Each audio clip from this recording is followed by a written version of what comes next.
Welcome to Spectral Shadows, where the darkness whispers and the unseen lurks. Tell me, where are you watching from, and what time is it? Because horror feels different at night, especially when you're alone. Those who love their mother, like, share, and comment. Subscribe, if you dare. Now turn off the lights, and let's begin. Story number 1. It was just a regular weekend day.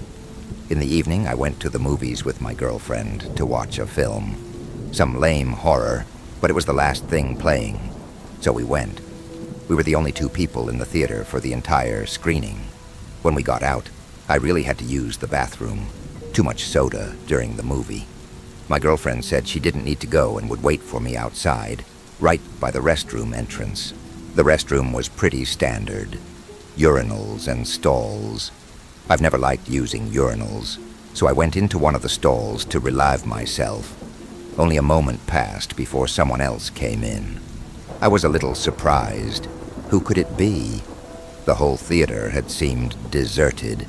Still, I finished what I was doing, not thinking too much of it, until the person entered the stall next to mine.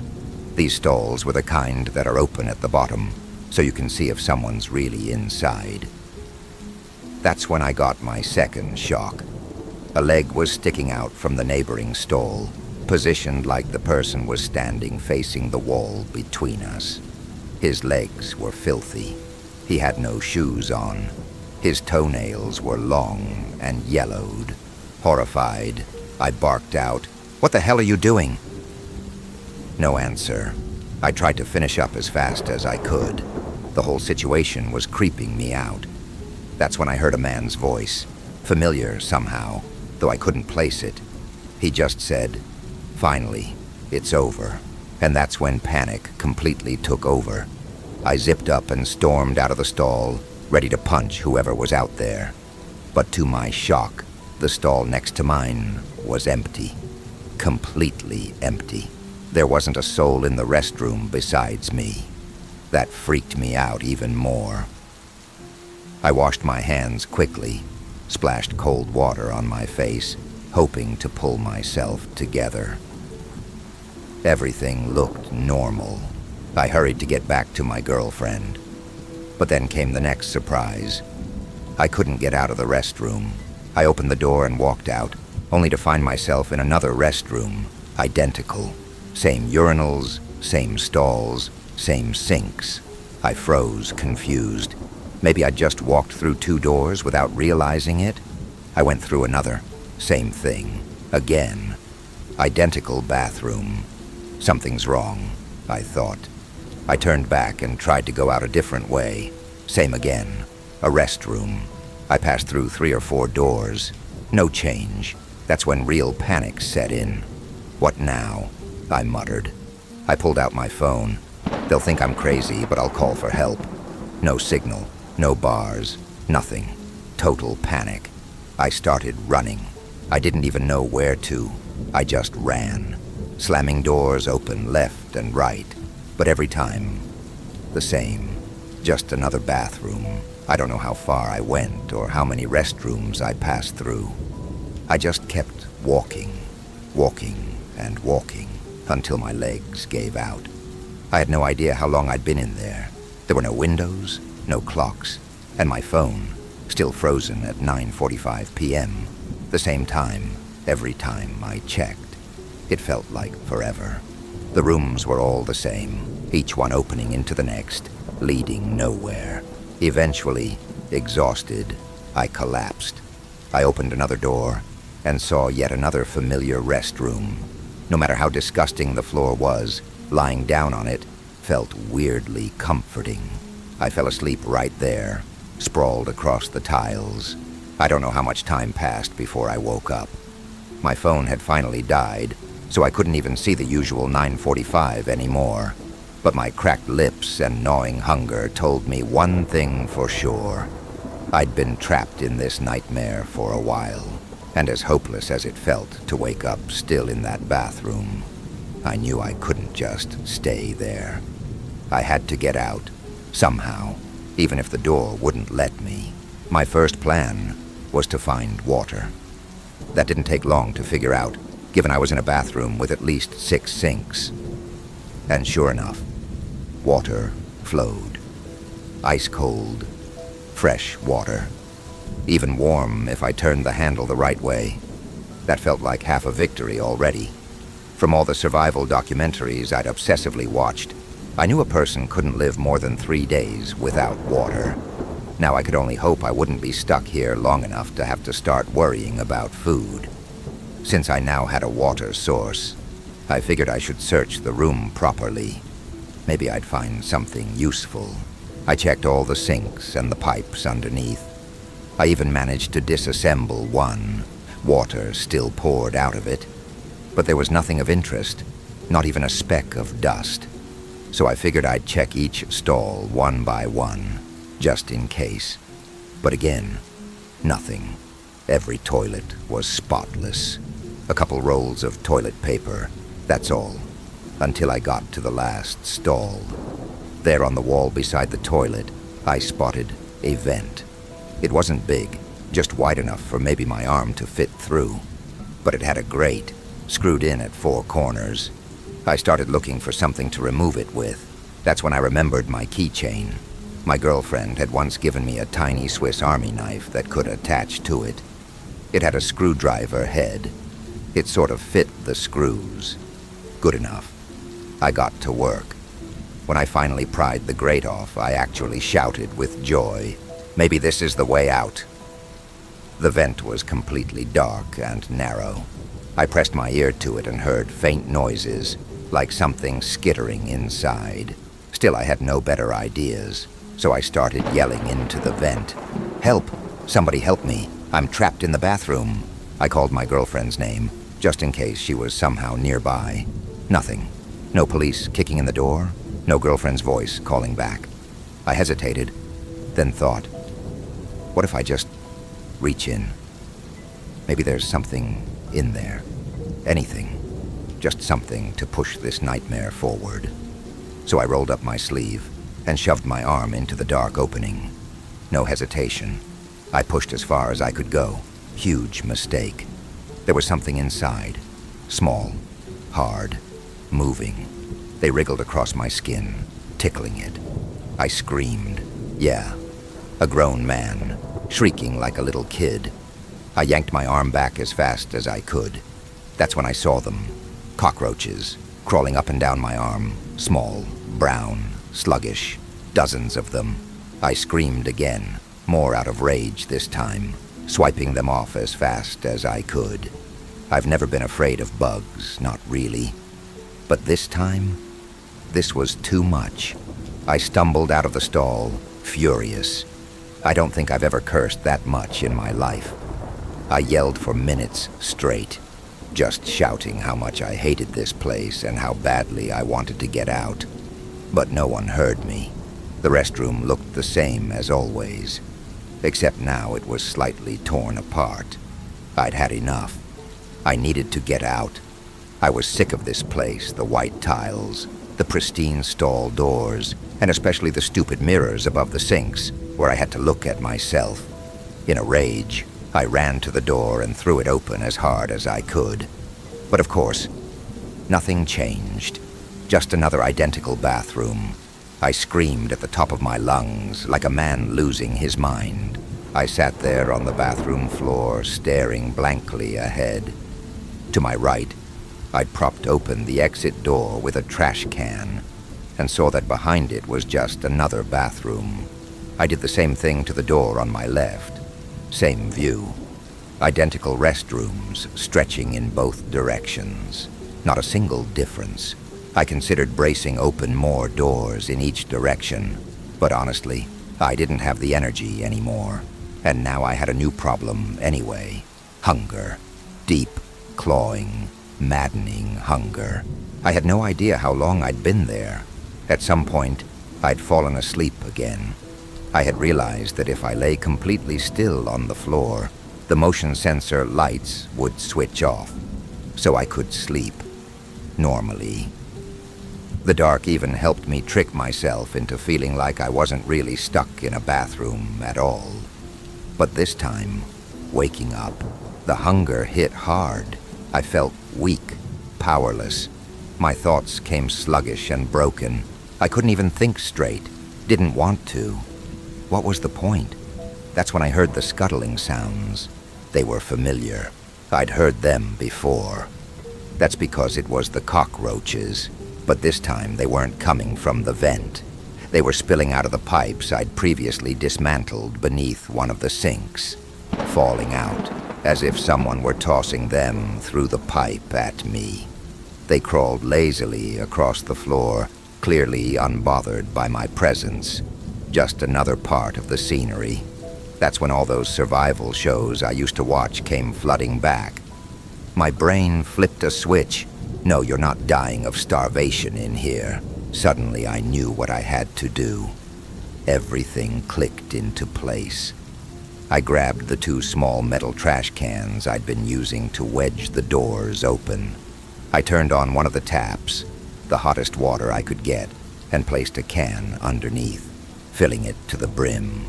It didn't boil, but it steamed, and it felt hot enough. I placed the other can beneath the broken pipe, and the cockroaches immediately began falling in. They didn't even try to escape. It was like they were waiting for it. My next brilliant idea? Gut them. I mean, you don't eat just any part of an animal, right? Probably the same goes for bugs. So I pulled out my tiny Swiss Army knife, once again proving to be incredibly useful, and started butchering them, one by one. I sliced off anything that didn't look edible, anything too hard, anything that seemed like armor or shell. What was left were soft, pale, fleshy little chunks. Looked like, I don't know, chicken. I told myself it might taste like chicken, too. I forced myself not to think about the guts running down my hand, or the rotting smell they gave off. I just dropped the little edible bits into the hot water, one by one, hoping the bath might at least make them feel cleaner, easier to swallow. Soon, 40 or 50 bits of cockroach meat floated in the steaming can, and I'll admit something. I was proud of myself. I felt like a proper survivor, not lost in the Amazon rainforest. No, just lost in an endless public restroom. But now came the hard part, actually eating them. I grimaced, I stalled, but my stomach twisted with hunger again, and I had no choice. Surprisingly, it wasn't that bad. Worse than I expected in some places. Bitter, mostly where I hadn't cleaned them well enough. I spit those parts out, but the rest, I got it down. I couldn't believe I was sitting on a bathroom floor, eating half-cooked cockroach meat like soup. But I felt full, kind of. Enough to think clearly again. Back to the real goal, getting out of here. Maybe I'd missed something, a clue, a crack, something. So I kept going, one bathroom after another, trying to spot even the tiniest difference. I don't know how long that lasted. At some point, I fell asleep again, just from exhaustion. But I did learn some things. Every room is the same. Every sink, every stall, every mirror, exactly the same, except they're not in a loop. I'm not walking in circles. These rooms open into each other, forward, not backward. I tested it. I marked a stall, walked through a few more bathrooms, came back. The mark was still there. So I am moving, just not toward anything I understand. Also, water's always available. Cockroaches, too. So like it or not, I've got food and water covered. As far as survival goes, I'm fine. Well, sort of. I mean, raw cockroach meat isn't exactly good for digestion, but it was either that or starve. After waking from what I think was my second nap, I made a decision. Judging by my stubble, I'd been in here 4 or 5 days already, and I still hadn't found an exit. That's when I decided to go as far as I physically could. I don't even know how the idea hit me, but I'd counted There were 4 toilet stalls and 5 urinals per room. I multiplied them. 20. So from then on, I'd move forward 20 bathrooms at a time. After each 20, I'd stop, make dinner, if you can call it that, drink, rest, and check if anything had changed. And that's what I did, marching forward, clinging to some absurd little math-based system, hoping it might lead me out of this place. I found nothing. No change. No clue. No exit. I didn't even know how long I'd been walking this pattern, moving through these bathrooms in sets of 20. My beard had grown out. I tried trimming it with my tiny pocket knife, with mixed results. My hair, too. I cut it as best I could. My body had withered. I was thin, gaunt. I'd lived off cockroaches for... I didn't know how long. My clothes were ragged and filthy, even though I washed myself every 20th room using the lukewarm tap water and the refilling soap dispensers. I even cleaned my clothes sometimes. As much as I could, at least, but it was wearing me down. The endless repetition. The same white tiles, the same stalls, the same damn mirrors showing me a ruined man. A wreck. A ghost of what I used to be. I reached my 20th bathroom again, who knows the number anymore, and collapsed on the floor. Every emotion I'd bottled up hit me at once. Sorrow, rage, hopelessness. I sat there, broken, sobbing. Then the fury came. I stood up, as best I could, and I went berserk. I tore at the stall doors, ripped the toilet paper from the holders, kicked and punched the sinks, smashed everything in sight. I picked up a trash can and shattered the mirrors. I didn't want to see myself anymore. I yanked a pipe loose again and used it like a club. I shattered the tiles. I cracked a toilet into pieces. Water spilled from every surface I'd broken. The stalls were hanging half off their hinges. I sat there, panting, dripping, a shattered man in a shattered room. Then I heard something, a sound. Not the rustle of cockroaches. No, this was different. Louder. Something bigger. I followed it. It came from the shattered toilet. From the pipe. Scratching. Clawing. I grabbed the pipe and smashed the porcelain even more until I found the sewage drain. The sound was louder now. But when I looked in, nothing. No point in being cautious anymore. I reached in, and something bit me. A flash of pain.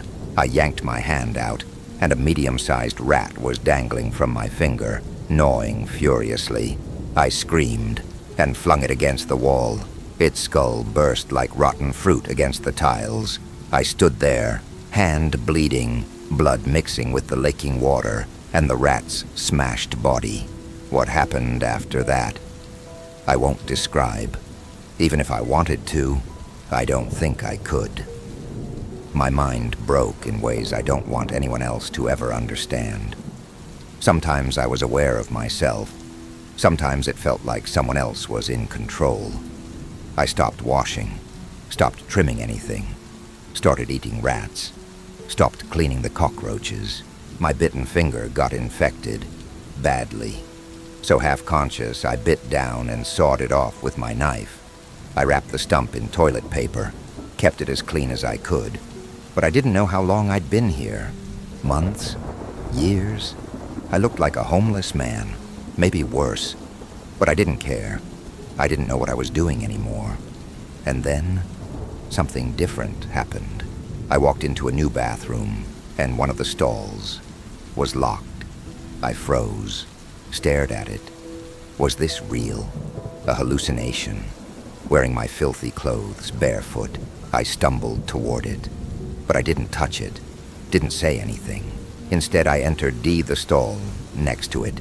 I stood between the locked stall and mine, then rested my forehead against the wall, and then I heard it. A voice. Familiar. A man's voice. Angry, confused, but unmistakably familiar. And I smiled, because I knew this moment. I had been here before. I had lived this already. and in a dry, cracked voice, I whispered, "Finally, it's over." Story number 2.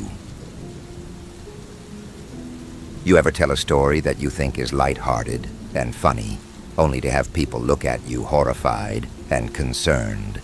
That's what happened when I told some friends about my childhood memory and the Can Man. James had just finished retelling the hog farm story when one of the 2 cute girls we were trying to impress looked at me for confirmation. I simply nodded along. Of course, half his story was wildly embellished, as all good stories are. But I wouldn't be the one to rat him out. The blonde, I had already forgotten her name, had an amused look on her face as she took another sip of whatever filled the red Solo cup in her hand. "And what about you?" she asked me over the loud background music. "Are you also fearless in the face of certain death?" Attractive girls had a way of bringing out the talkative yet unintelligent side of me. Not really. I never had the opportunity to find out. I don't know why, but an old memory surfaced and rode the Fireball whiskey right out of my mouth. Well, there was the Can Man, but I don't think I was fully in danger. James shot me an inquisitive look. I realized I hadn't told him that story despite being roommates for a year now. "The Can Man?" asked the brunette. She looked genuinely curious, or maybe just a lot less drunk than the rest of us. The story started to bubble out. I think I just wanted to keep them interested in us. Or maybe I was a little jealous of James and his hog story. But either way, I found myself dragging up a childhood memory piece by piece. I was 10, maybe a little younger. My dad and I were going to see my grandpa's house. Not like the one he lived in. He lived in a trailer on the property, but the original house. A big old mansion that he let fall into disrepair. They looked confused, and I'm sure my lack of sobriety made it hard to comprehend everything, but the story kept gushing out. Grandpa abandoned the place after Grandma died. I don't know why. We didn't really see much of him. Anyways, Dad and I went up to the place. It was huge. 3 stories, big windows, and a set of double doors. The whole place looked like crap. I took a drink of the cinnamon concoction in my cup. We had to kick the front door open. Grandpa swore he left it unlocked, but clearly he hadn't, and we weren't going to walk all the way back to his single wide to search for the key. So we get inside, and it's pretty bad. Kudzu up the walls and across the floor.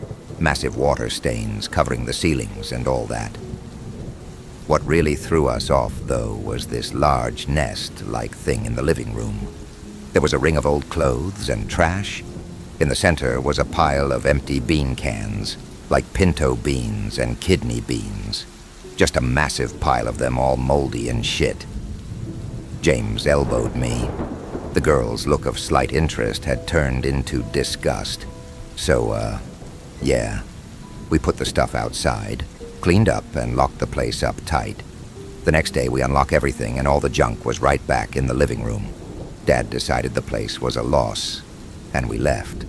He would get weirdly quiet if I ever brought it up, so I stopped. The place is just empty now. My voice trailed off. I knew I had brought the mood down and butchered the story. An awkward pause hung in the air. The blonde looked around the room as if hoping an acceptable excuse to leave would appear. To my surprise, the brunette didn't seem put off. "Kudzu, huh? So you're a local boy?" She knew her fauna. "Yeah, I actually grew up just a couple hours from here. My grandpa's land is literally just one town over." Her eyes lit up. Could we see it? The haunted house? I was way too drunk to be driving anywhere, and my grandpa was senile to the point of being borderline dangerous. So of course I told the pretty girl yes. Luckily, Samantha, the brunette, was fairly sober. When she offered to drive, her friend Jen suddenly took an interest in coming along. Before common sense could kick in James, myself and Jen were crammed into the back of Samantha's Dodge Neon. Why no one sat in the front, I'm not sure. I was painfully aware of how low Jen's halter top was each time I had to lean over her to tell Samantha which corner to take. Her and James were having an overly loud conversation about Samantha's borderline obsession with haunted locations. I didn't think the place was haunted, just creepy. But I didn't say anything. It was going to be fun either way. We hadn't printed up a map quest, so I was navigating the dark roads by memory. Either my decade-old memory or the alcohol led me wrong, because what should have been an hour drive took 3. Samantha was swerving pretty bad, and I was starting to think we were lost when finally I saw the familiar gate. It was rustier and smaller than I remembered, but there was no doubt it was the right one. "Pull over here. That's the entrance." Samantha did as she was told. The grass growing up from the driveway stood tall enough to block her headlights. "Dude, this is sick. Is your family like royalty or something?" James admired the stone pillars holding up the gate. I walked up to the familiar iron construct. It opened with a gentle push. Despite its appearance, the hinges were silent. "We should probably walk in. Grandpa can be a little jumpy. He might notice a car pulling up." Jen looked doubtful. "Are you sure this is it? The place looks abandoned." I nodded in affirmation. "This is the back. There's another entrance that leads to the mobile home. No one comes in this way since the main house sits empty." Samantha had a tiny keychain light. I tried using the screen on my flip phone, but it was too dim. We basically walked the abandoned driveway by braille. Samantha and I led the way. She trudged steadily through the brush while Jen hid behind James, allowing him to clear the way. A bottle of something vodka-based appeared. After a few shared swigs, we were back in high spirits. I couldn't be bothered to care about the amount of noise we were making as we stumbled into each other, and the girls giggled over incomprehensible jokes. The euphoria didn't last. As soon as my eyes found the old house, I felt sober. The alcohol in my stomach transformed from a warm, comforting liquid into a hard lump of slick bile. The others clearly did not share my misgivings as they rushed up the steps. The wood complained loudly, but did not fail in its duty to uphold them. I swallowed down the night's various drinks as they tried to escape me. A flash of a memory, or maybe a memory of a dream, crashed into my head. A pale face at the top of a rotten staircase, peering down at a child, at me. I nearly screamed as Samantha grabbed my arm. "Come on, let's check it out. Give us the tour." The excitement in her pretty green eyes washed away any all traces of fear. She had a warm, infectious smile. Sometimes I wonder if she still does.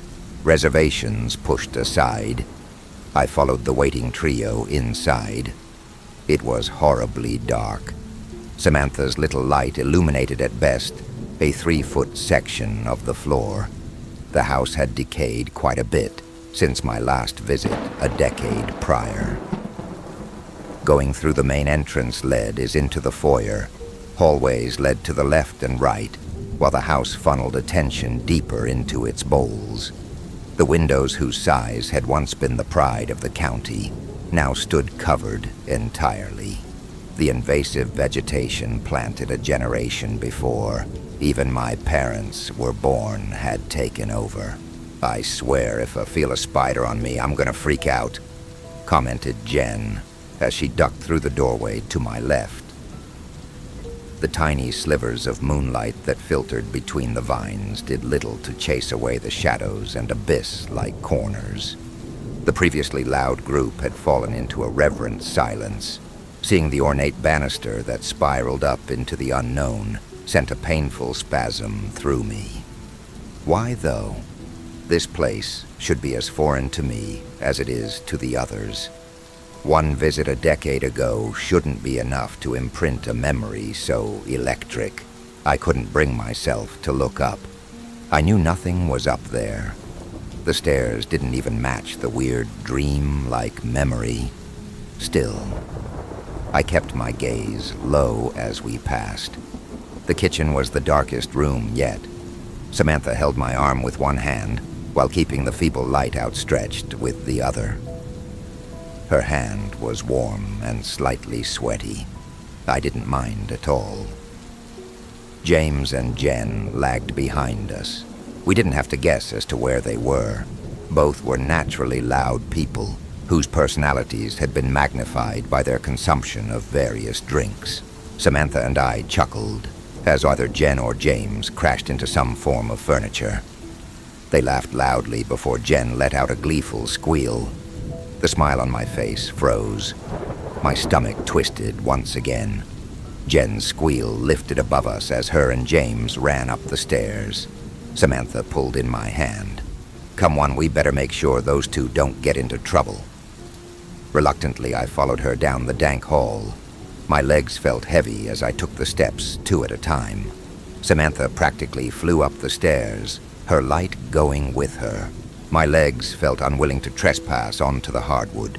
My fear of being seen as a coward outweighed my fear of the unknown abyss. Much like the lower level, the second floor was darkened with mold and dirt. We passed bedrooms, bathrooms, and even the collapsed shelves of a modest library. James called out from down the hallway, "Yo, I think there's a 3rd level." The girls and I rushed over. James stood at the base of a narrow, dark staircase. It felt like the room temperature dropped. My getting became fuzzy. A young boy too far from his father, a pale face in the dark. I squeezed my eyes shut. My fists clenched so hard, blood began to seep from between my fingers. The tall figure descended the steps. The boy didn't scream. Why didn't he scream? Why hadn't I ran when I had the chance? There was screaming, though. It wasn't in my memory. It was Samantha. James swore and bumped into me. I opened my eyes. I found myself looking up. At the top of the staircase was the outline of a man. Then he came down. We ran. Like frightened sheep before a rabid wolf, we ran. Had there been room, I would have charged past Samantha and Jen and left them behind. As it was, we reached the stairs in a bundle of terrified limbs and unsteady legs. One tumbled, and all the rest followed. Ignoring the pain, I managed to get to my feet first. James yelled my name. I didn't stop. It was only when something caught my foot and I found myself sprawled across the carpet that I began to think more clearly. Where was the door? I should have been out by now. The carpet stunk and was rippled into large lumps. I cut my arm on something as I got to my hands and knees. Cursing, I flung my arm, no doubt throwing blood across the room. The clattering of tin under my feet froze me. No, it couldn't be. I felt in the dark with my foot. Round, empty food cans littered the floor. I stood in a nest of dirty clothes and tin cans. I turned, knowing exactly what would I find. The living room was almost imperceptible in the dark, but my memory of it was vivid. The dust smelled the same.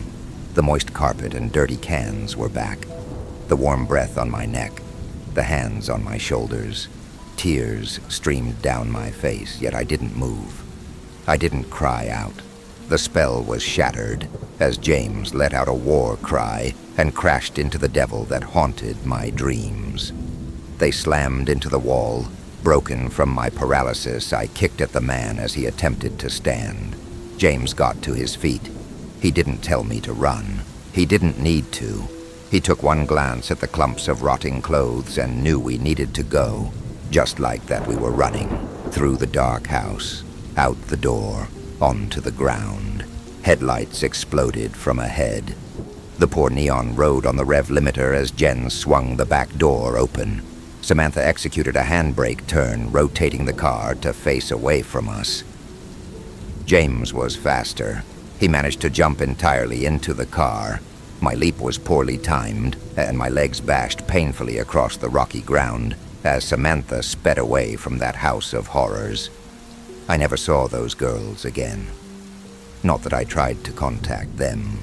They dumped us at our dorm and left as the sun began to rise. James and I are still good friends to this day. We don't talk about that night, even though I'm sure he thinks about it often, as do I. The house is gone now. The burned remains were bulldozed, and my uncle plans on building something new there someday. I don't think I'll ever visit. Some memories outlive structures. Story number 3. Monsters walk among us. I know how that sounds, but please believe me. I've been dealing with this alone for years. Not even my wife and kids know what I'm about to share here. Please hear me out before you judge me. It's kind of a long story, so sorry in advance and thanks for your patience. It all started in the summer of '91 in a small town in the American Midwest. I was 16 at the time, and my life revolved around pizza and video games. Of course, back then we played video games mainly at the arcade, and being addicted to the arcade and pizza wasn't cheap. It was a tight-knit neighborhood, so kids going door to door offering to mow lawns or wash cars for cash wasn't uncommon. Every day the goal was the same: wake up, earn some money, get a slice, and drop all your quarters on the best pixels money could buy back then. Those were the days in blissful suburbia.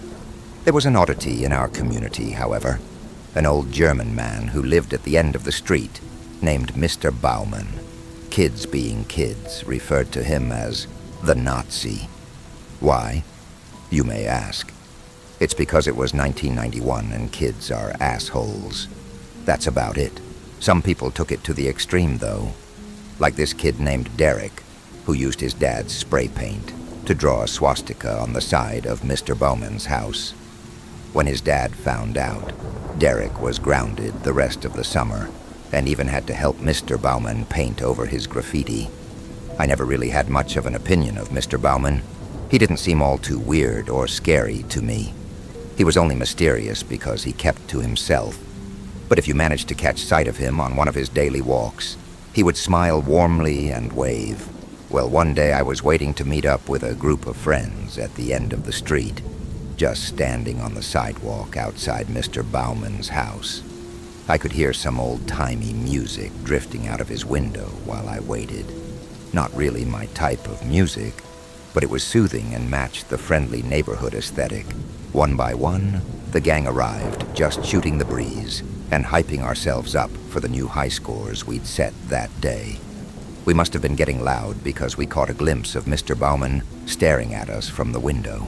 Not knowing what to do, I waved, and with a smile he waved back and walked off out of sight. Some of the other guys snickered, and one of them said, "I dare you to sneak in and steal his Nazi medals." "What?" I snorted. "You do it. I'll give you $10 to sneak in when he goes for a walk. He's got to have some type of Nazi memorabilia in his basement or something," the boy said as he waved a crisp $10 bill in my face. This changed things.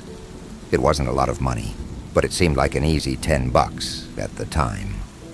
So I went to snatch the money out of the kid's hand, but he pulled away.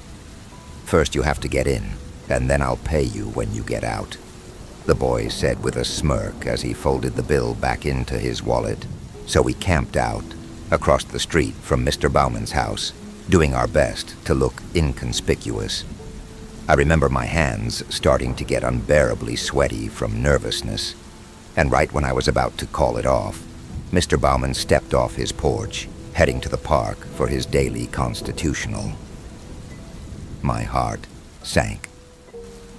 I really had to do it now, I thought. Our eyes were glued to Mr. Baumann as he limped down the street, out of sight.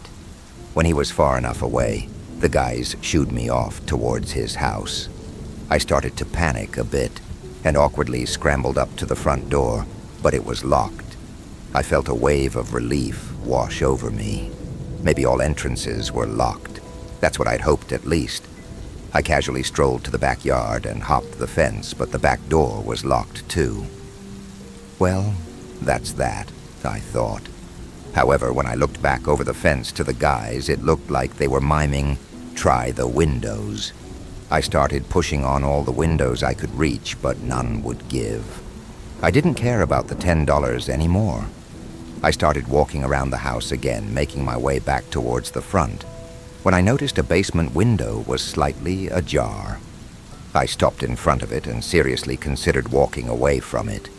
I looked back to my friends, and it was like some kind of male bravado took hold of me, and before I knew it, I was cramming myself through the small window of Mr. Bauman's basement. I dropped in and stumbled as I landed, falling to my knees. The room was small and almost empty, except for an old bike, a shovel, and some other miscellaneous lawn care items.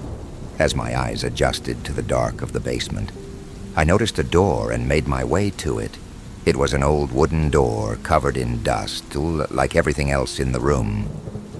When I opened the door to proceed deeper into the basement, searching for the stairs, the door creaked so loudly that I winced and stopped dead in my tracks. Even though I knew Mr. Bauman had left, the gravity of the situation began to set in, and the desire to turn back was greater than ever. I was supposed to be at the arcade, not committing a B and E. I took a deep breath and proceeded through the doorway. Upon entering, I instantly saw the stairs, but my attention was quickly drawn to my right of this larger basement room. As I approached, I noticed garlands of garlic hanging from the ceiling, and in fact, I even began to smell them. I was becoming unnerved by this strange display, but quickly reassured myself that this must be how Europeans stored certain foods, and it's actually not that weird at all. I came upon a desk with papers, trinkets, photos, and an inkwell. Obviously, this was a makeshift study, but why set it up in a dank basement? I thought.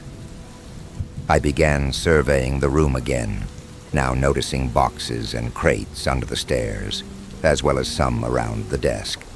At that moment, I heard a door close upstairs and footsteps creaking the boards above me. I panicked and started backpedaling right into some crates. I fell backwards onto the cool concrete, knocking the wind out of me. One of the crates had broken open, spilling its contents everywhere. "Who's there?" A deep, muffled voice called out from the floor above. The floorboards began creaking at a faster rate. My blood turned to ice in my veins. I couldn't believe I had actually landed myself in this situation. I tried getting to my feet, but I was sliding around on rounded wooden stakes. As I finally gathered myself from the floor, the door to the basement swung open, revealing an elderly man. I was staring right into the face of Mr. Bauman, and he stared back at me. There were a few seconds of uncomfortable silence. "Thomas, what are you doing in my basement? How did you get in?" the old man asked sternly. I came in through the window. One of the basement windows was open. I stammered. The man didn't say anything. He looked me up and down, sizing me up.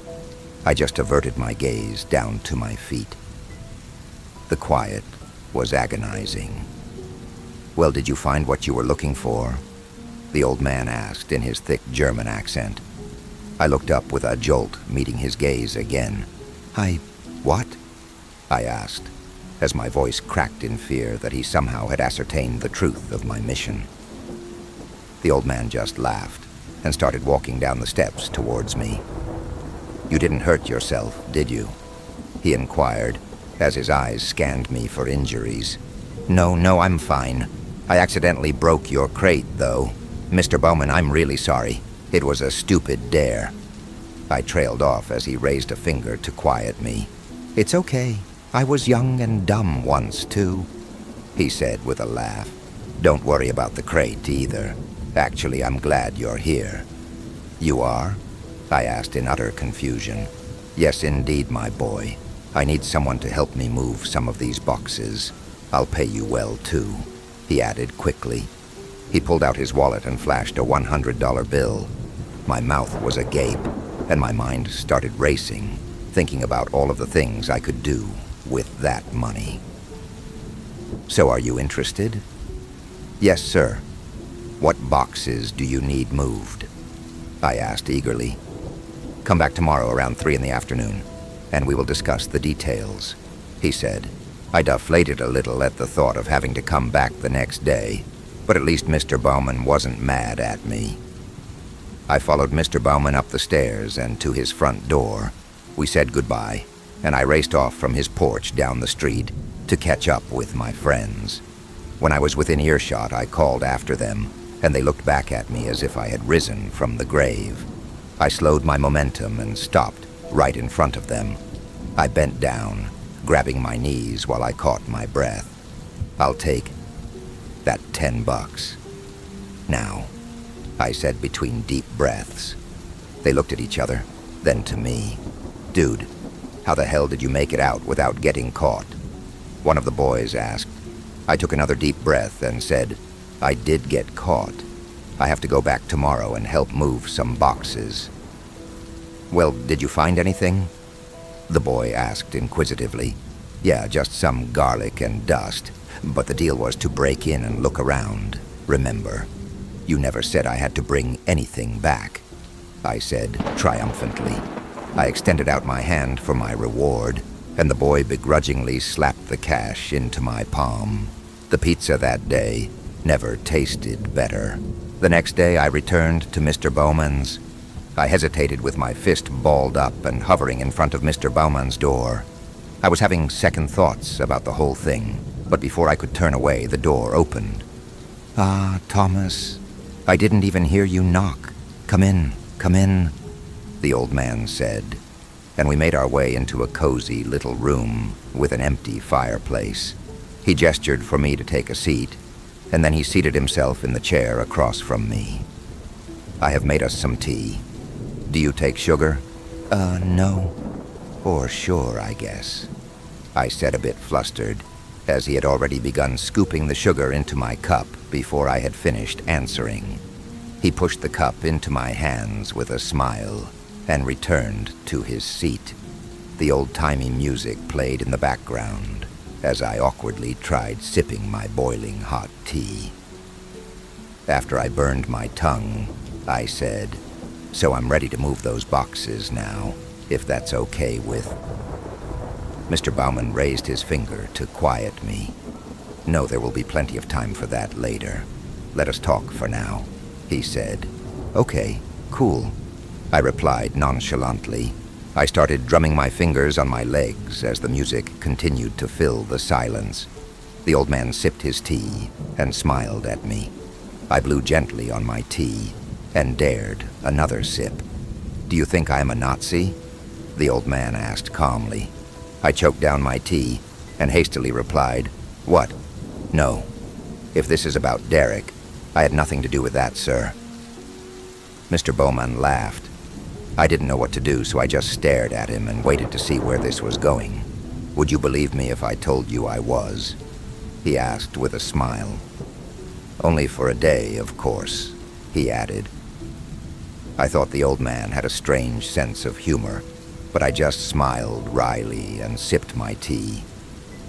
I'm also a monster hunter, do you believe it? He asked in a more sober tone. I was becoming increasingly more uncomfortable. I thought Mr. Bowman was beginning to crack from old age. I even doubted whether I should accept his money. The man didn't seem all there. I don't know, sir. What type of monsters? I asked. There was a long pause, and the man finished his tea. An ancient evil that has seen the rise and fall of many empires. Cursed beings that drain mortal men of their life essence. Demons who exist to make men fear the night. And those who hunt them, they are cursed too, the man said grimly. I was left dumbfounded in silence. What the hell do you say in reply to that, you? After one final gulp, I put my cup down gently on the table between us. I stood up and said, Thanks for the tea, Mr. Bowman. It was really good, but I actually need to head back home and... But before I could finish, Mr. Bowman had pointed a Luger pistol at me. I froze rooted to the spot in fear. I couldn't believe this was happening. I raised my trembling hands into the air and whimpered, "Please don't kill me. Please sit," the old man said as calmly as ever. I didn't argue and returned back to my seat, holding my hands up the entire time. "Sorry, Thomas, but this is important, and I need you to believe me." "Of course," I blurted out hastily. He lowered the pistol and motioned for me to drop my hands. I obeyed. "I'm a vampire hunter, Thomas," he said. There was a pause as he awaited my response. "Okay, I believe you," I said, trying not to sound as scared as I truly was. The old man shook his head and tossed his gun into my lap. I jumped up from my seat and moved away from the gun in revulsion, as if I was avoiding a nasty bug. "Take it. I will tell you the truth, and you can shoot me if you think I am lying," the old man said. I should have ran right at that moment. Why the hell didn't I run? "I'm not going to shoot you, Mr. Bauman, even if you are lying," I said. "You are an empathetic person, yes? You value life?" he asked. Yeah, I guess so," I replied. "Then please take your seat," the old man said, gesturing back to the chair. I took a deep breath and did as he asked. Perhaps it was morbid curiosity that kept me from fleeing, or maybe I was too afraid to run. It's funny. Everyone always knows exactly how they would react in these crazy situations, until they are actually in them for real. The old man cleared his throat and asked, "What do you know of vampires?"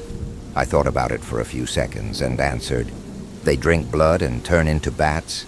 The old man laughed, and I relaxed a bit, embracing the fleeting levity. "They do.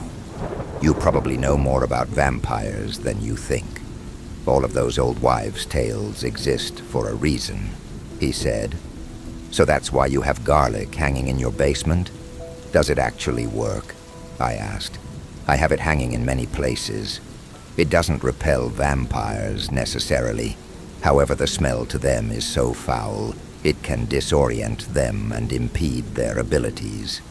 They are apex predators, vicious killing machines that are capable of dispatching many mortal men at once. However, their weaknesses lie in trivial and archaic rules," Mr. Bauman explained. "You mean like how you have to invite them inside your home?" I asked. "Yes, exactly.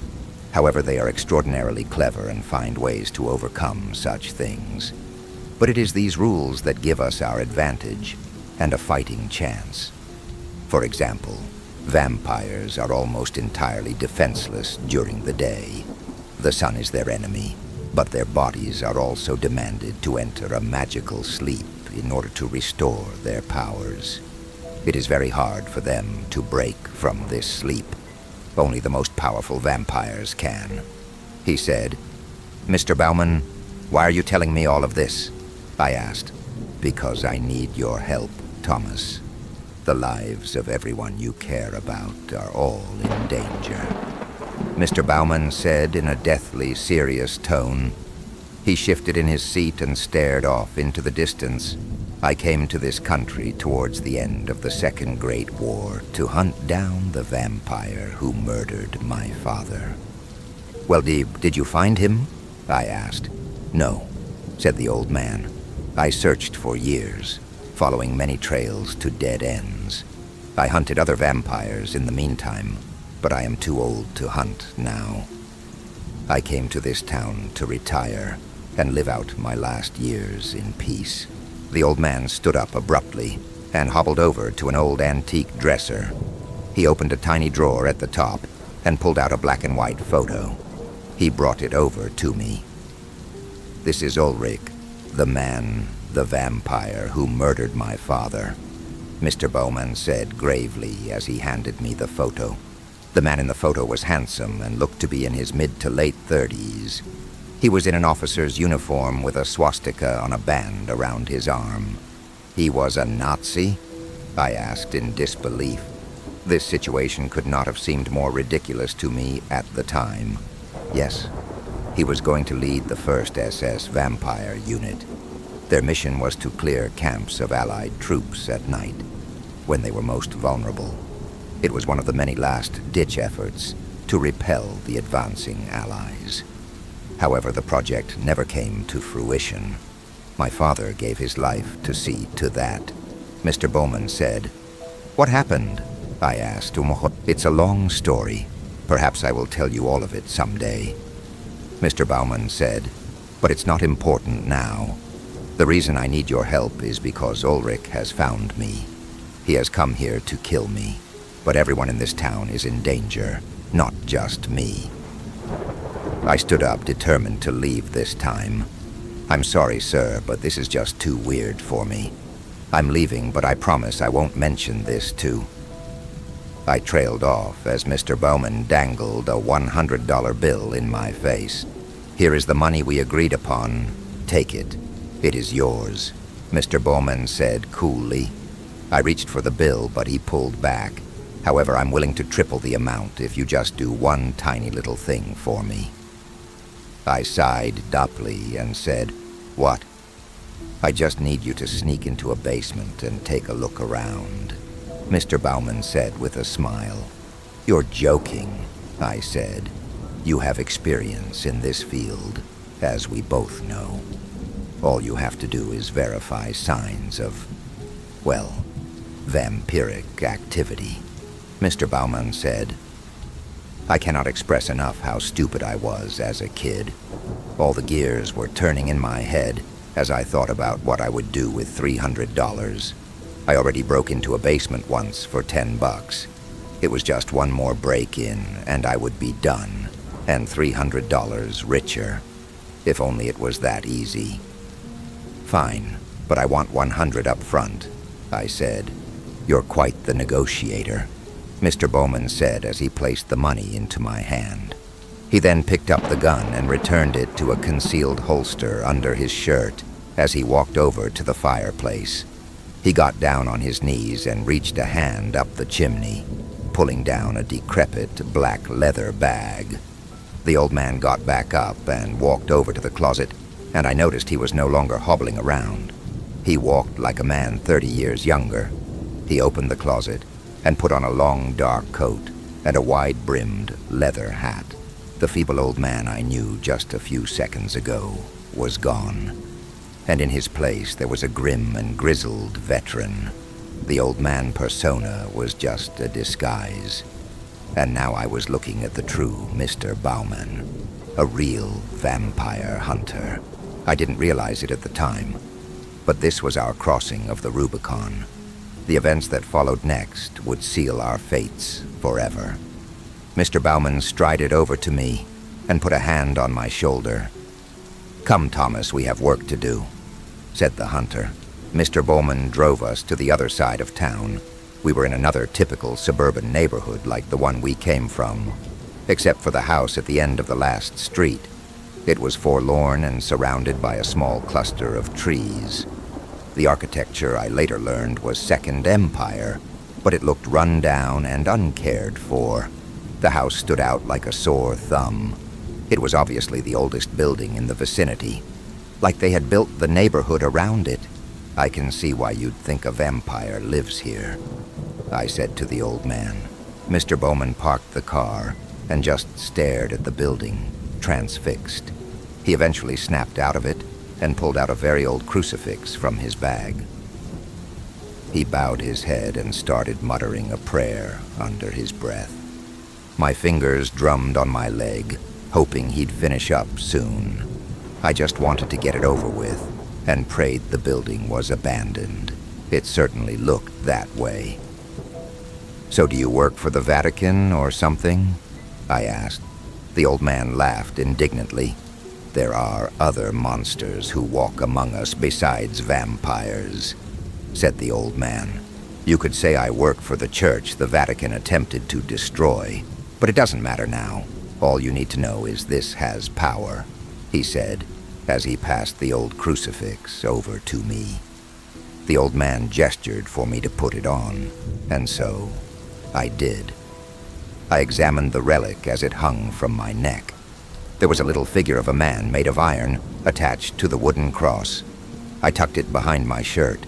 "That won't kill a vampire," but it can certainly buy you time in a pinch," Mr. Bowman said. He opened his bag again and pulled out a garland of garlic tied off into a necklace. He attempted to put it over my head. "Oh, no need, the crucifix is fine," I said as I jerked my head away. The old man stuffed it back into the bag, pulled out a dagger, and handed it to me. I took it reluctantly, but I was compelled to inspect it, as it was so unique. It looked to be a well-maintained antique military blade, but more elegant. The scabbard was beautifully crafted, and when unsheathed, revealed the blade was engraved in German. "What does it say?" I asked. "Meine Ehre heißt Treu. My honor is loyalty. It's the ceremonial dagger given to members of the SS," the old man said. I stared at him in utter disbelief and shock. Maybe Derek was right when he spray-painted that swastika. It's not what you think. I promise I will explain everything after Ulrich is destroyed," said the old man. "Well, what do I need it for anyway?" I asked. "A knife is a handy utility, and you might need to defend yourself. Vampires are not fools. They employ guardians to watch over their lairs while they slumber," he said. "Right. So what exactly do you want me to do again?" I inquired. "I want you to break in and confirm the vampiric activity, hopefully while not being detected. I may not be as feeble as I pretend to be, but I'm not as nimble as I once was either," he said. "That's all, and you'll pay me, right?" I asked. "Well, yes, but we still have to destroy Ulrich," he said. "You said all I had to do was break in and look around. You never said I had to destroy anyone," I retorted.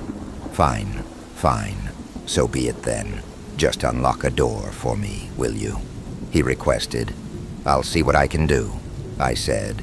As I opened the door and kicked my feet out of the car, I stepped out and tied the scabbard to my belt loop. "And Thomas," the old man called out, "good luck." I looked back to Mr. Bowman and said, "Don't worry." The car door closed, and I turned to face the looming building. And with a deep breath, I started my approach. It was early evening, and most people were already home from work, but there didn't seem to be any signs of life coming from inside the house. When I got close enough, I realized the windows were completely opaque, like someone had painted them black on the other side. Every basement window around the building was either sealed shut or not designed to be opened at all. I tried the back door, and of course it was locked. Contrary to what Mr. Bauman believed, I was not an expert burglar and had pretty much exhausted all of my options at that point. I was ready to give up. Then the thought of the $200 crept back into my mind.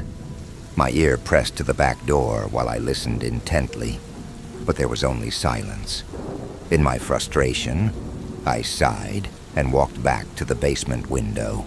I took off my shirt and wrapped it around my hand that was now clutching Mr. Bauman's dagger.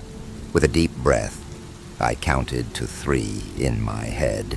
On 3, I put all of my force behind one good strike, using the butt of the dagger. The glass shattered so loudly, I flinched before using my wrapped hand to clear away the rest of the glass from the pane. I stood back up, heart a-thumping fast and hard, listening to see if I had alerted anyone in the house or nearby. Shards of glass fell from my shirt as I put it back on. Only a few feet of basement was visible from the sunlight now pouring in. Beyond that was a dark void.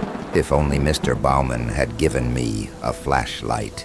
I slid down into the basement and instantly regretted my decision as I began gagging from the smell of death and rot. Must be a dead animal. I pulled my shirt over my nose, but it did little to shield me from the stench. My eyes began to adapt to the dark, and I noticed a faint glow coming from further in the basement. I hesitated. Of course, I didn't believe Mr. Bowman's story about vampires, but I didn't want to get caught breaking into an abandoned building either. Once again, I did my best to listen for any signs of life, but all I could hear was my heart rapidly beating in my chest. Well, If someone was here, they would have heard me breaking the window. I stuck my hand out and moved forward slowly towards the light, groping blindly as I went along. I eventually reached a translucent plastic curtain that acted as a barrier between me and the light. I held my breath and waited. When I didn't hear anything, I gulped down my fear and slowly pulled back the curtain. What I saw still haunts me to this day. The light source was several candles that illuminated a scene of absolute macabre horror. Severed hands and feet had been strung together and hung from the ceiling like Christmas lights. Arms and legs were piled on workbenches lined with trash bags. Bloody saws and knives were strewn around the room, like how children scatter their toys. 3 black barrels stood in a line in the back corner of the room, dripping mysterious liquids. The floor, which was covered by a tarp, was caked in blood, some of which took the form of footprints. Jars containing brains, eyeballs, noses, and other miscellaneous human parts sat on shelves like trophies. I started dry heaving, and when I went to turn back, I bumped into the chest of a tall and lanky man. I'm not embarrassed to admit I wet myself as I staggered backward into a table in the center of the room. The table was covered in blood stains and had leather and chain straps. I quickly ran around it, putting it between me and that monster. The man stood there, beaming excitedly. His blonde hair was wild and greasy. When he smiled, I saw his yellow rotting teeth, which looked to be poorly filed into jagged shards. He wore overalls and no shirt. His hands and bare feet were stained dark from blood, and his nails gave them the appearance of claws and talons. "I am so sorry. Please let me go, sir. I promise I won't tell anyone," I pleaded with tears in my eyes. The man just stood there, grinning, as still as a statue. One of the many flies that were circling the room landed on his face, yet still he was unperturbed. Then, without warning, he began giggling wildly as he ran around one side of the table towards me. I ran crying hysterically, but still managed to keep the table between us. The man stopped. "Uh-oh," he said playfully as he feinted to the right. I jumped in the opposite direction. "Uh-oh," he said louder as he feinted to the left. I didn't move that time, but without missing a beat, he vaulted over the table, knocking me over. I screamed like a little girl and tried fighting him off me, but he kept me pinned to the ground. He grabbed my arm, brought it up to his mouth, and sank his teeth deep into my flesh. The basement reverberated with my screams of agony, but I managed to hit him in the face with a piece of old brick that had crumbled off the wall. He let go, recoiling in pain, and covered his face with his hand. It was unclear if it was my blood or his that was dripping off his chin. As I scrambled back up to my feet, the man grabbed my ankle. I kicked it away and fled, but the man was quickly back on his feet, chasing me again. I ran for the window. The sunlight was cutting through the void of the basement. The safety of the simple world I had formerly known was only a few feet away. I jumped up and grabbed a corner of the window frame, slicing my hand on some of the remaining glass. Ignoring the pain, I attempted to lift my body up and out, but the man's claws dug into me as he wrapped his hands around my neck and pulled me back down. He turned me to face him as he tightened his grip.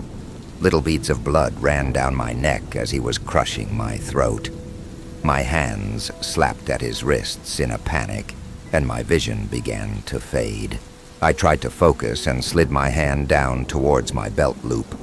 After a few seconds of blind searching, I found it. I pulled my arm back and began plunging it into the man's belly. He gasped in shock and made a face like he was screaming, but he was silent, except for the little bits of air escaping his lungs every time the dagger connected with his body. I didn't stop. Over and over, the blade penetrated the man. The feeling of his blood on my hand was hot and sticky. His grip loosened, and he stumbled backwards onto the floor. He held his hands over his gut, but his blood was everywhere. He looked at the wound and then back to me. He struggled to breathe, but his face was emotionless as he stared directly into my eyes. I stared back, trying to understand what was going on, trying to understand this new world I was thrust into. Everything felt so different. The worst I had ever experienced in life was falling off of my bike and scraping my knee, or getting grounded from the arcade for a week. I was reborn into a new world, a dark world. The man went very still, his eyes still locked onto mine. I started sobbing quietly as I attempted to climb back out of the window, but my hands were too slick with blood. I sheathed the dagger and stumbled up the basement stairs. The door at the top brought me into a dim, candle-lit kitchen. Everything was either covered in rust or mold, but I moved past it all without much thought, making my way to the back door. There was a brand new deadbolt installed on it. It stood out against the rotting door and rusted doorknob. When I unlocked the door and pulled it open, I was greeted by the warm summer orange sun, nearing twilight. I tripped down the back steps, falling to my knees, and sobbed until I made myself sick. The contents of my stomach were released violently from my mouth, and I fell over on my side. The adrenaline was wearing off. I felt like something was missing from me, like something was gone forever, and I was mourning it. I curled up in a ball and wished for death. I was a murderer. I killed a man and watched the life leave his eyes, even if it was in self-defense. Would Mr. Bauman's God forgive me? Could I forgive me? In my self-pitying, I hadn't noticed Mr. Bauman standing over me. "Sit up. We must clean your wounds," he said solemnly. The old man knelt beside me and rummaged in his bag, grabbing bandages and rubbing alcohol. "He's dead. I killed him. I killed a man, Mr. Bauman. I'm a murderer," I said through labored breaths. The old man just quietly treated my wounds. I continued to cry and rant hysterically, but after a while Mr. Bauman grabbed me by the collar and slapped me across the face. "Pull yourself together, Thomas. I'm sorry you had to grow up so fast, but now you understand the threat we face. So many lives are at stake, and you live to fight another day," he said. I didn't argue with Mr. Bauman. I didn't see any point in it, nor did I know what to do next. "He wasn't a vampire, sir. I killed him. I used the dagger you gave me, and I killed him," I said numbly. "No," the old man said plainly. He pulled out a flashlight from his bag and shined it into the basement. He studied the body for a few seconds before saying, "This is the servant of Ulrich, a vampire's familiar, a steward of evil. Do not mourn this man, Thomas. He made a deal with the devil." "We should go to the police," I said. "No," he barked.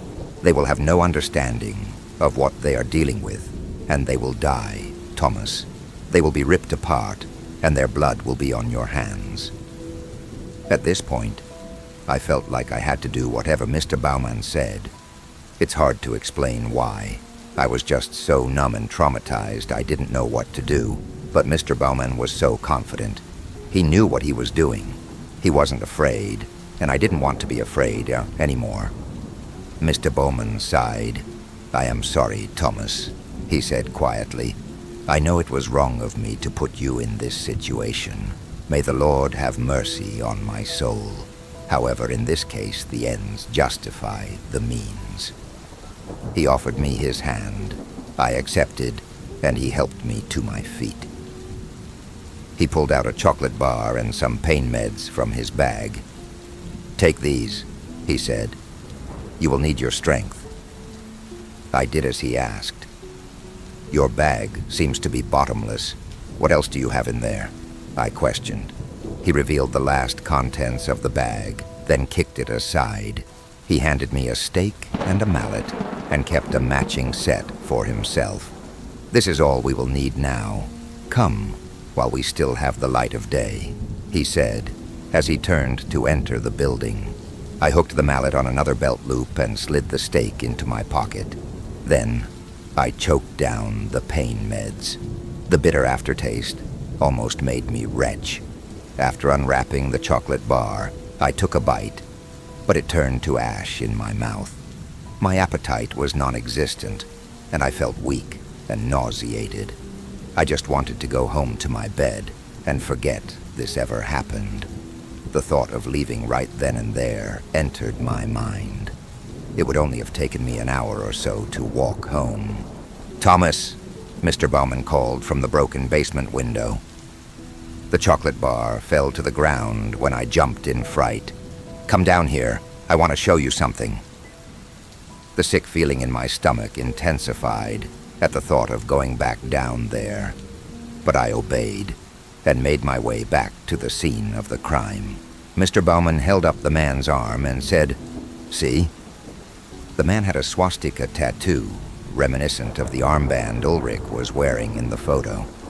Honestly, I didn't think it was out of place for a homicidal maniac to have a Nazi tattoo. But Mr. Bauman seemed to think this was supporting evidence in defense of his monster story. I said nothing. Mr. Bauman dropped the man's arm and looked off towards the candle lights from further in the basement. "Wait here," he said, as he made his way to that room of horrors. He took his time, but when he walked out, he took off his hat and ran his hand through his hair. With a long exhale, he retrieved a pipe and book of matches from his coat. The smell of the pipe smoke was actually an improvement over the smell of death that permeated the air. Mr. Bauman blew out a big gray cloud. I believe this servant of Ulrich's was abducting live victims for his master to feed on. And when Ulrich was through with them, this foul creature would torture and dismember them. God rest their souls, the old man said as he made the sign of the cross. The torture and dismemberment was obvious, but once again none of it proved the existence of vampires or Ulrich. However, I didn't have the strength to protest. "I truly am sorry, Thomas. It was recklessly foolish of me to send you down here. I must admit in my old age and desperation, I have gotten sloppy," he said, unable to look me in the eye. The old man took off his garland of garlic and moved towards me. "You will need all the protection you can get." I weakly submitted and allowed him to adorn me with the garlic talisman. I was starting to feel like a casualty caught up in the paranoid delusion of a demented old man. A tinge of anger, or maybe even hatred, bubbled up, but I let it go. I had to think straight for the both of us. "Mr. Bauman, I really don't think there are any vampires. We need to leave, sir. Please," I pleaded. "Well, since we are here, we should have a look around. If you're right, then there is nothing to worry about, and I will give you the rest of your payment," he said. I forgot about the money. I almost didn't care about it anymore, but then the thought of how much trouble I just went through crossed my mind, and I decided to take it. "Fine, but please let's just hurry. My mom is gonna freak out when she sees me covered in all of these bandages," I said. The steps groaned loudly as we made our way back upstairs. Mr. Bauman had me take one of the candles, and I used it to light the others as we went room to room. "So, does vampire hunting pay well?" I asked, just trying to break the awkward silence. "My papa was a cobbler, and he taught me the trade. He was also a Jaeger, a hunter, though he didn't want to teach me that. One night I followed him, and once I had seen the truth with my own eyes, there was no going back. He had to train me then," Mr. Bauman said in a somber voice. "The incredible Mr. Bauman, cobbler by day, vampire hunter by night," I said snarkily. "Americans don't have any need for cobblers, so I worked in shoe factories. It was close enough," he said playfully. We made our way into the front room of the house, and Mr. Bauman walked up to a window. All of them had been boarded up from the inside. "Give me a hand," he said, and together we started prying the boards off. A thick, oppressive darkness clung to the window. Someone really had painted the windows black, after all. "Does this not seem strange to you, Thomas?" "Yeah, it's strange. But my first thought isn't vampires," I replied. "Since when did you become the expert?" he said with a grin. I avoided his smile. I wasn't in the mood for games. We split up after that, searching every room, and I continued to light the candles I came across. Even with all the candlelight illuminating that wooden corpse, the house still did not feel right. Like something could jump out at you from every shadow. To my relief, our search was seemingly fruitless. The rooms were covered in decades of dust, and all that remained in them was what was left of the old rotting furniture. "Well, Mr. Bauman, that's it. There's nothing more here. Can we please just leave now?" I begged. But the old man paid me no mind as he shined a light up at the second-floor ceiling. "Aha!" Mr. Bauman exclaimed as he hopped up and pulled on a string. A rickety old set of steps came tumbling down from the ceiling, revealing a passage to the attic. A breeze that sent chills down my spine poured out and down the steps. Vampire or not, I got a really bad feeling about it. We made our ascent, and when we reached the top, Mr. Bauman surveyed the room with his flashlight. Cobwebs as far as the eye could see, hanging from the rafters like banners on a castle. The cold air was unsettling, too. We were in an uninsulated attic in the middle of summer. That room had no right being that cold.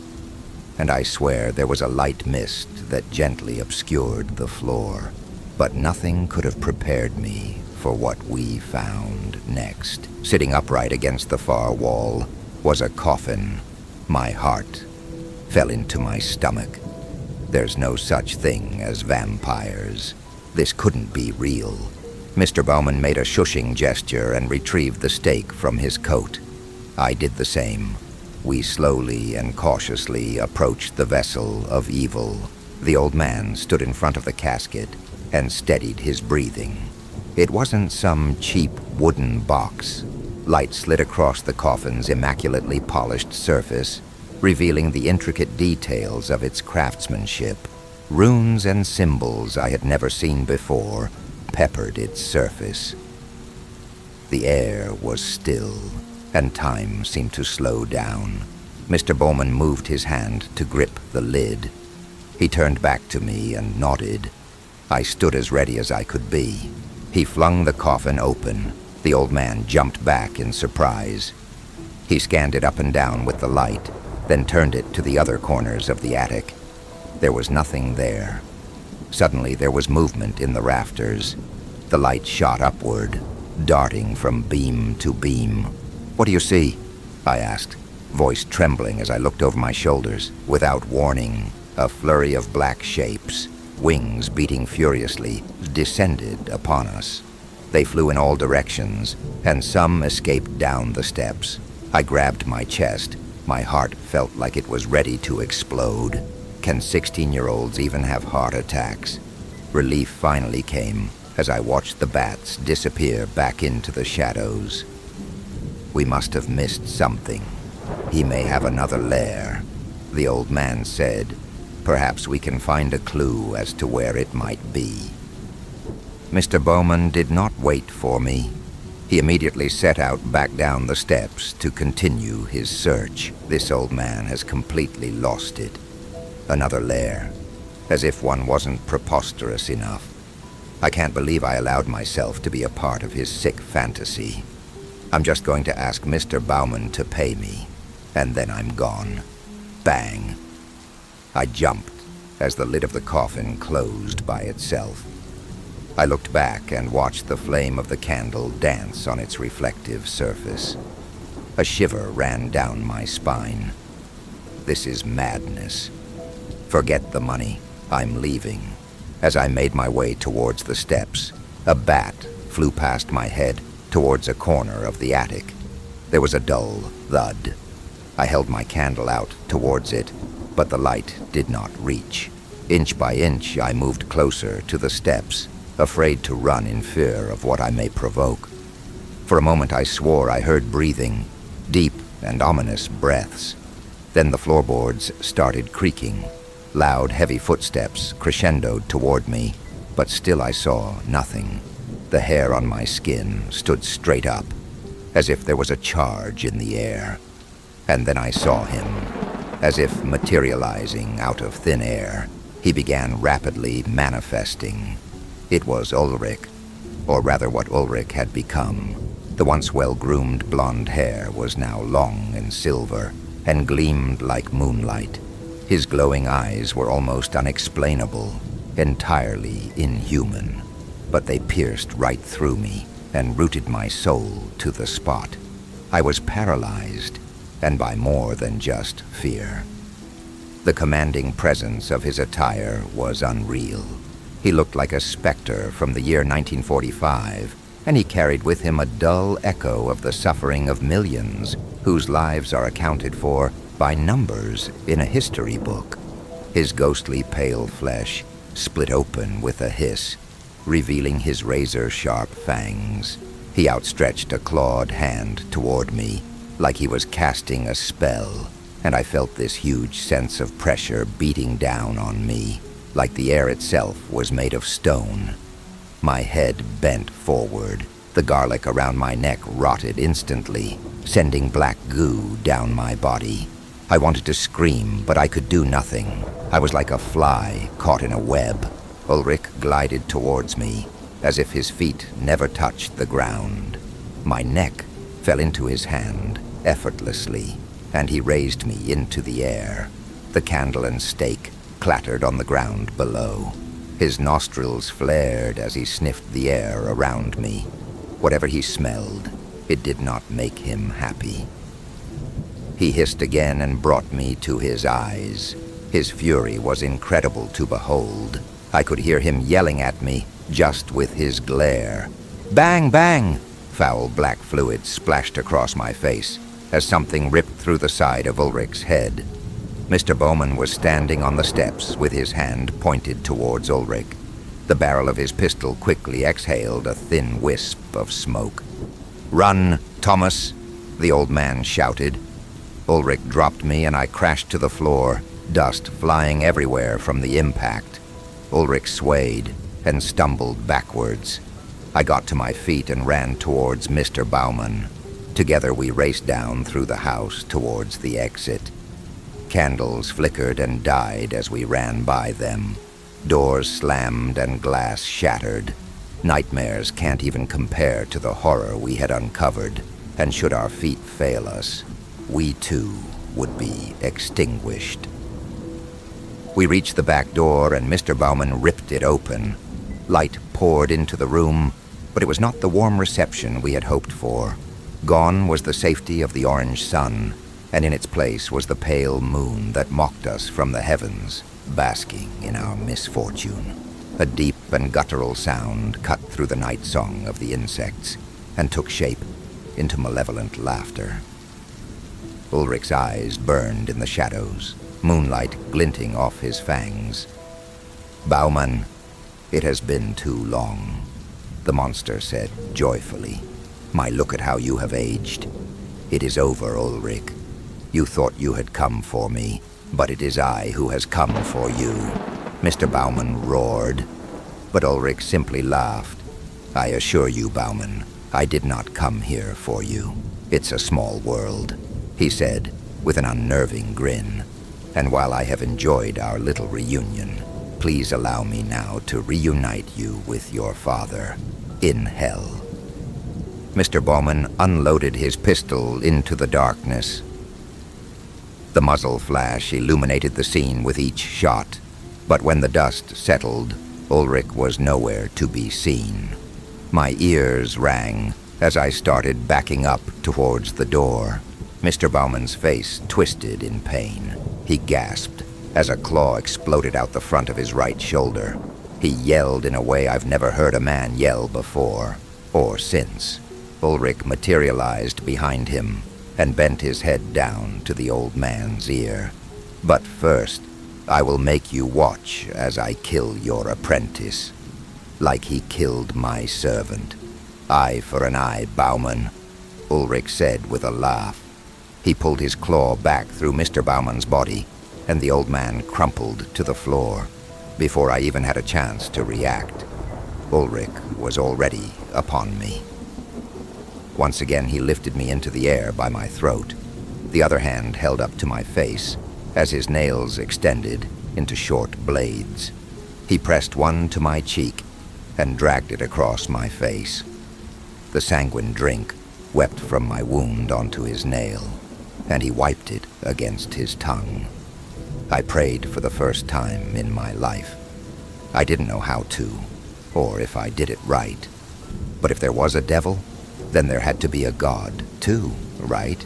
Ulrich drew back his claw and slashed deep across my chest. He hissed and released me immediately. I fell backwards and watched as the monster retreated clumsily into the shadows. His arms held up to shield his face. I looked down to see the crucifix swinging freely from my neck. Mr. Baumann got to his feet and plucked the cross from me. "Our Father, who art in heaven, hallowed be thy name," Mr. Baumann recited with powerful conviction as he held the crucifix before him. He advanced on Ulrich, and the vampire hissed in agony, unable to bear the sight. His skin sizzled like bacon, but the smell was like burnt roadkill. When Mr. Baumann had the creature cornered, he pulled out his stake. "Thy kingdom come, thy will be done." Mr. Baumann raised the stake above his head and brought his hand down with righteous retribution. But Ulrich parried the old man's attack with his claw, nearly severing Mr. Baumann's arm in two. Mr. Baumann cried out, his arm dangled at his side like a broken tree branch after a bad storm. The stake hit the ground and rolled over to my foot. "Thomas, you must finish it," Mr. Baumann yelled as he continued to hold his ground against the abomination. This scene plays in my mind over and over again. Every day since then, I have thought about this moment, thought about how I would do it differently, how I wish I could go back and change things. God forgive me. I got to my feet, and without hesitation, I ran. I ran right out the door, never looking back. You probably think I'm a worthless bastard, or some kind of monster. I agree. I hate myself for what I did. I could have saved Mr. Baumann and countless other lives. Well, this is what I did instead. "Thomas." I could hear the old man calling as I rounded the corner to the front of the house. I don't think I have ever run faster in my life. I ran in the street, clinging to the safety of the street lights, as if they would somehow protect me. The suburb was like a maze. Every street looked the same, and it felt as if I was running for hours before I finally found the main road. As I ran to the police station, I swear I could hear the beating of large, leathery wings. Shadows stalked the skies above me, and every dog in the vicinity howled into the night. Dear God, what have I done? It was as if I had let loose the floodgates of hell. Please forgive me, Mr. Baumann. Before I could even walk into the station, one of the officers stopped me outside. Whoa, what's going on?" he demanded. "Please, my friend is in danger. He's being attacked," I yelled with what little strength I had left. "Where?" he asked, cutting right to the point. I don't know the address," I said panikedly. "Can you lead me there?" he asked. I agreed to guide him back to the mansion of mayhem, and we hopped in his car, lights flashing and siren blaring. We were there in just a few short minutes. I could see other emergency vehicle lights before we rounded the corner, and then I saw why. The building was set ablaze, like a cathedral from hell. I've never seen something burn so violently and rapidly. I'm not sure how we didn't see the smoke on our way there. Perhaps some of Ulrich's sorcery. but it bloomed above the building as a massive, dark cloud. The cop and I exited the vehicle. Almost everyone in the neighborhood was outside, bathrobes and all. I was getting a lot of weird looks. A punk kid covered in blood and bandages, standing with a cop outside of a burning building. Not the best look. The cop must have got a similar idea because he turned to me and demanded I tell him what's going on. And so I did. I told my story over and over that night, and a few times after. But I'm getting ahead of myself. First I was taken to the hospital and my parents were called. You would have thought I was dead by how hysterical my mom was acting. The cop, regretfully, mentioned we believe there may have been some murders on the phone to my mom. She didn't take it well. I told the detectives about the man I killed, and they kept saying he may not have been dead, or it was obviously in self-defense. Either way, I still felt guilty, but they didn't seem to care. I told them the honest truth about everything. They were very patient, but they would give each other looks from time to time, and I started to realize they thought I was twacked out.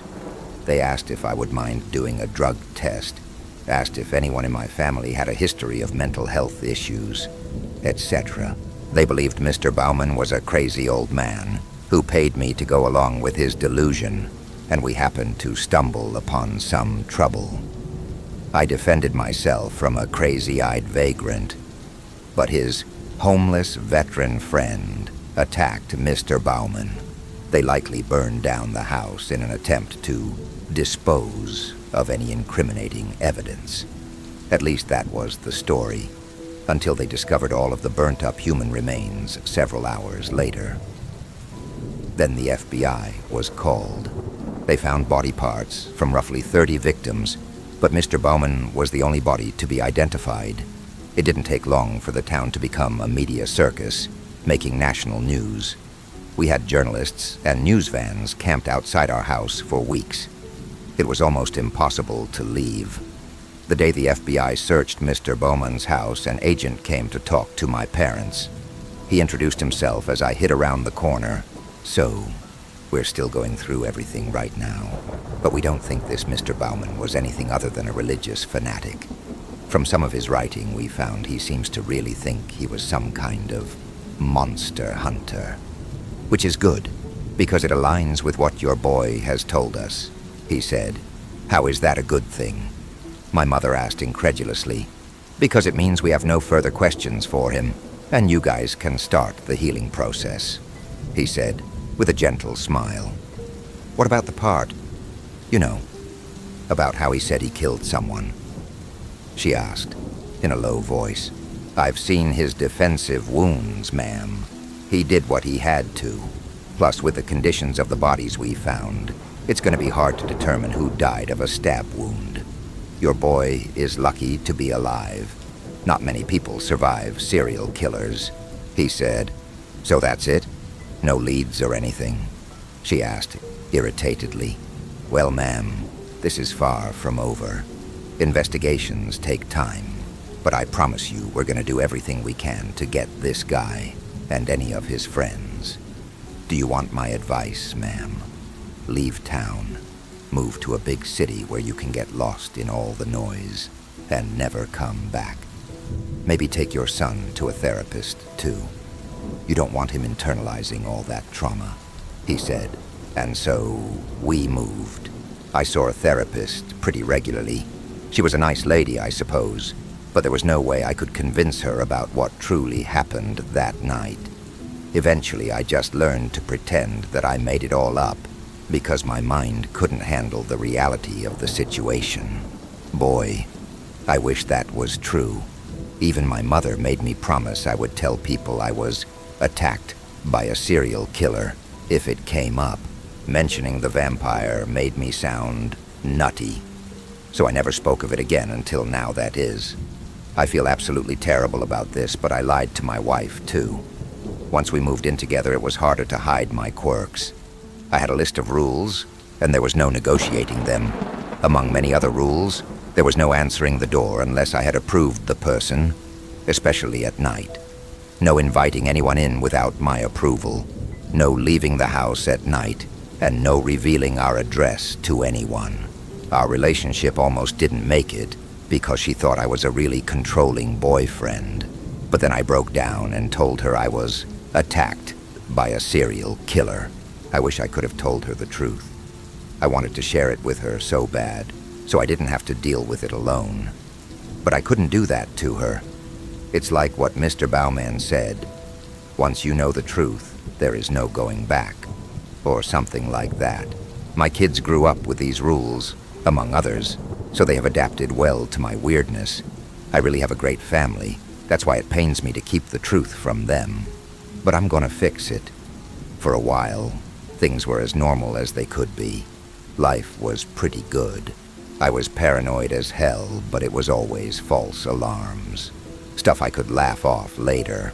A car that was behind me for too many turns. Or a mystery caller with the wrong number. Stuff like that. Until he found me. I was helping my son get ready for school one morning. He must have been only 8 at the time. His room was a mess, unsurprisingly, and we were on a scavenger hunt for his socks. He was always a happy, light-hearted kid, which made it even more unnerving when he hit me with this. "Dad, do you get scared at night?" he asked. The question caught me off guard. "Well, I suppose so. You know, sometimes, but there's really nothing to be afraid of," I said. "Is that why we're not allowed to leave at night?" he asked, inquisitively. I figured he'd ask about all the rules eventually, but I still didn't really know the best way to handle it. "Well, why do you want to leave the house at night anyway?" I asked with a smile, doing my best to deflect his question. "My friends say it's weird, that we're weird," he said quietly. I walked over to him and put my hand on his shoulder. "I'm sorry, buddy. I know it all seems weird now, but you'll understand when you're older. You just have to trust me for now," I said. "Dad, I get scared at night too," he said in a haunting tone. "Why, buddy?" I asked. "Because of the man with the big teeth," he said in almost a whisper. I sat down hard onto his bed. There's no way. After all these years, it couldn't be. I think for a time I even believed I made it all up. What do you mean?" I asked, trying to compose myself. At night, the man with big teeth stands outside under the streetlight and waves at me. And sometimes he's right outside my window. He said almost in tears. My son's room was on the 2nd floor. I got goosebumps and stood up. My head was swimming. I could barely think straight. "When was the last time you saw the man?" I demanded. "A few nights ago, I think," he said, as the tears now began to flow freely. "Either some creep has been stalking my son, or Ulrich has found me." "Why didn't you tell me sooner?" I almost shouted. "I don't know," he said, each word between big sobs. "Shh. It's okay. I'm not gonna let anything hurt you, buddy," I said, wrapping him up in my arms. I drew a picture of him. He hiccuped as he broke free to rummage around his room. He grabbed a drawing and brought it to me. Time froze, and I was transported back to that house all of those years ago, reliving each second of it in my mind. It was Ulrich. There was no mistaking it. He was real, and he found me. And nobody was going to believe me. I really couldn't afford it, but I had to move and get my family out of there. They were pissed and confused, naturally. My wife even threatened to leave me. But when I told her a man was stalking our son, she started to come around. We moved to the other side of the country. I figured the further we moved, the longer it would take him to find me. I knew he would never stop. Time must be meaningless to an immortal like him. Chasing me for the rest of my life would just be a fun little distraction for him. Something to kill a few decades. Then he could move on to something else. He had no real reason to come after me, other than the sport of it. A sick game. Virtually no one knew he existed, so why not torment the one person who does know? But it's not me I was worried about this time. Ulrich knew what he was doing. He was sending a message. The bat is back in town, and he has a score to settle. And he was going to come after me by any means, including going after my children. That was 10 years ago. 10 years of looking over my shoulder and jumping at the sight of my own shadow. Peace of mind has been a rare commodity for me lately. I only ever truly feel safe at church. Whether I'm paying attention to the sermon or not, I know that's the one place he won't dare go. I became more active in the church because of it, and that meant my family did too. It was a great distraction while it lasted. Earlier this week, I was volunteering at the Vacation Bible School program we do every summer. The little kids spend the whole day learning about Jesus, playing games and eating snacks, while the older kids, like my son, help out coordinating the activities. It's kind of like summer camp, but it's at our church and everyone goes home at the end of the day. My son and I were overseeing a water balloon fight, which was supposed to be a reenactment of the Battle of Jericho. We had the kids blow a cheap toy horn, then my son knocked down a wall made of cardboard, revealing more kids behind it, and the two sides opened fire upon each other. My son was caught right in the middle of the bombardment. This was one of those stupid little distractions that I lived for, wholesome time with my family at church. What could go wrong? During all the chaos, I heard the chugging of an old engine, followed by the screeching of tires. A disgusting rust bucket, formerly known as a van, pulled up in front of my church. It had "Murder Van" written all over it. I started to feel uneasy. As I made my way to the side entrance of the church, I heard a door slam and the car peel out. My feet felt like they were made of lead, and every step thundered in my mind. When I got inside, I found Greg at the front, holding a box. Greg is an overly enthusiastic church member. He's really bad at reading the room. "Hey, Tommy. Perfect timing," Greg said cheerfully. "A gentleman showed up here asking about you. When I went to go find you, he just dropped this package on the floor and left. I probably shouldn't say this, but he looked kinda spooky." I took the box from Greg without saying a word. There wasn't anything on it. No address. Nothing. I shook the box. It was pretty light, and something bounced around inside. I removed the tape and pulled out a black envelope. Its contents fell onto the table. A little iron figure of Christ. It still had some of the burnt wooden cross attached to it. This was Mr. Bowman's crucifix, or what was left of it. "Oh, that's so neat," Greg said with a dumb smile on his face. He picked up the figure and started rubbing the soot off of it with his shirt. I wanted to collapse on the spot. Greg droned on about something, and I left reality. The walls of my mind came closing in. I couldn't restart my life again. I can't. My kids would never forgive me. My life, everything I've built up for over a decade, is here. I've been running my whole life. I just want peace. I've barely slept since that day. I haven't even gone to work. Thank God for PTO. I've spent the last several days researching vampires and looking for other people online who have had encounters. I've been to many forum sites. It's mainly been a lot of wackos and people into role-playing, but I have made up my mind. I'm not going to run anymore. Ulrich isn't going to stop until one of us is dead, so I'm going to confront him. We all wage war with our pasts, but tonight, I'm going to finish it. For Mr. Bauman, for Mr. Bauman's father, and most importantly, for the sake of my family. I may be a worthless, pathetic human, but I will do anything for them, even slay a vampire, or die trying. I sawed off the leg of an old wooden chair and fashioned it into a stake. I've been practicing on a makeshift dummy made of pillows in my garage. The first few stabs I missed completely. Not a great start, It took me 10 more tries to actually stab the stake through the pillow. When my wife caught me, I just told her I was practicing self-defense. To which she asked, "With a chair leg?"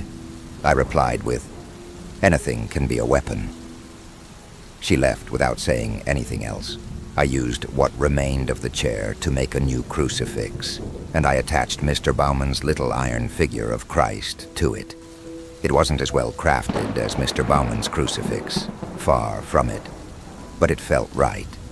I went to a Catholic church to have a priest bless the cross. He seemed a bit confused, and I didn't help the situation. At first I tried making up some bogus story that it was meant as a gift, and he reassured me that it wasn't necessary for a priest to bless it. So, I told him I'm actually a vampire hunter, and I need all the help I can get.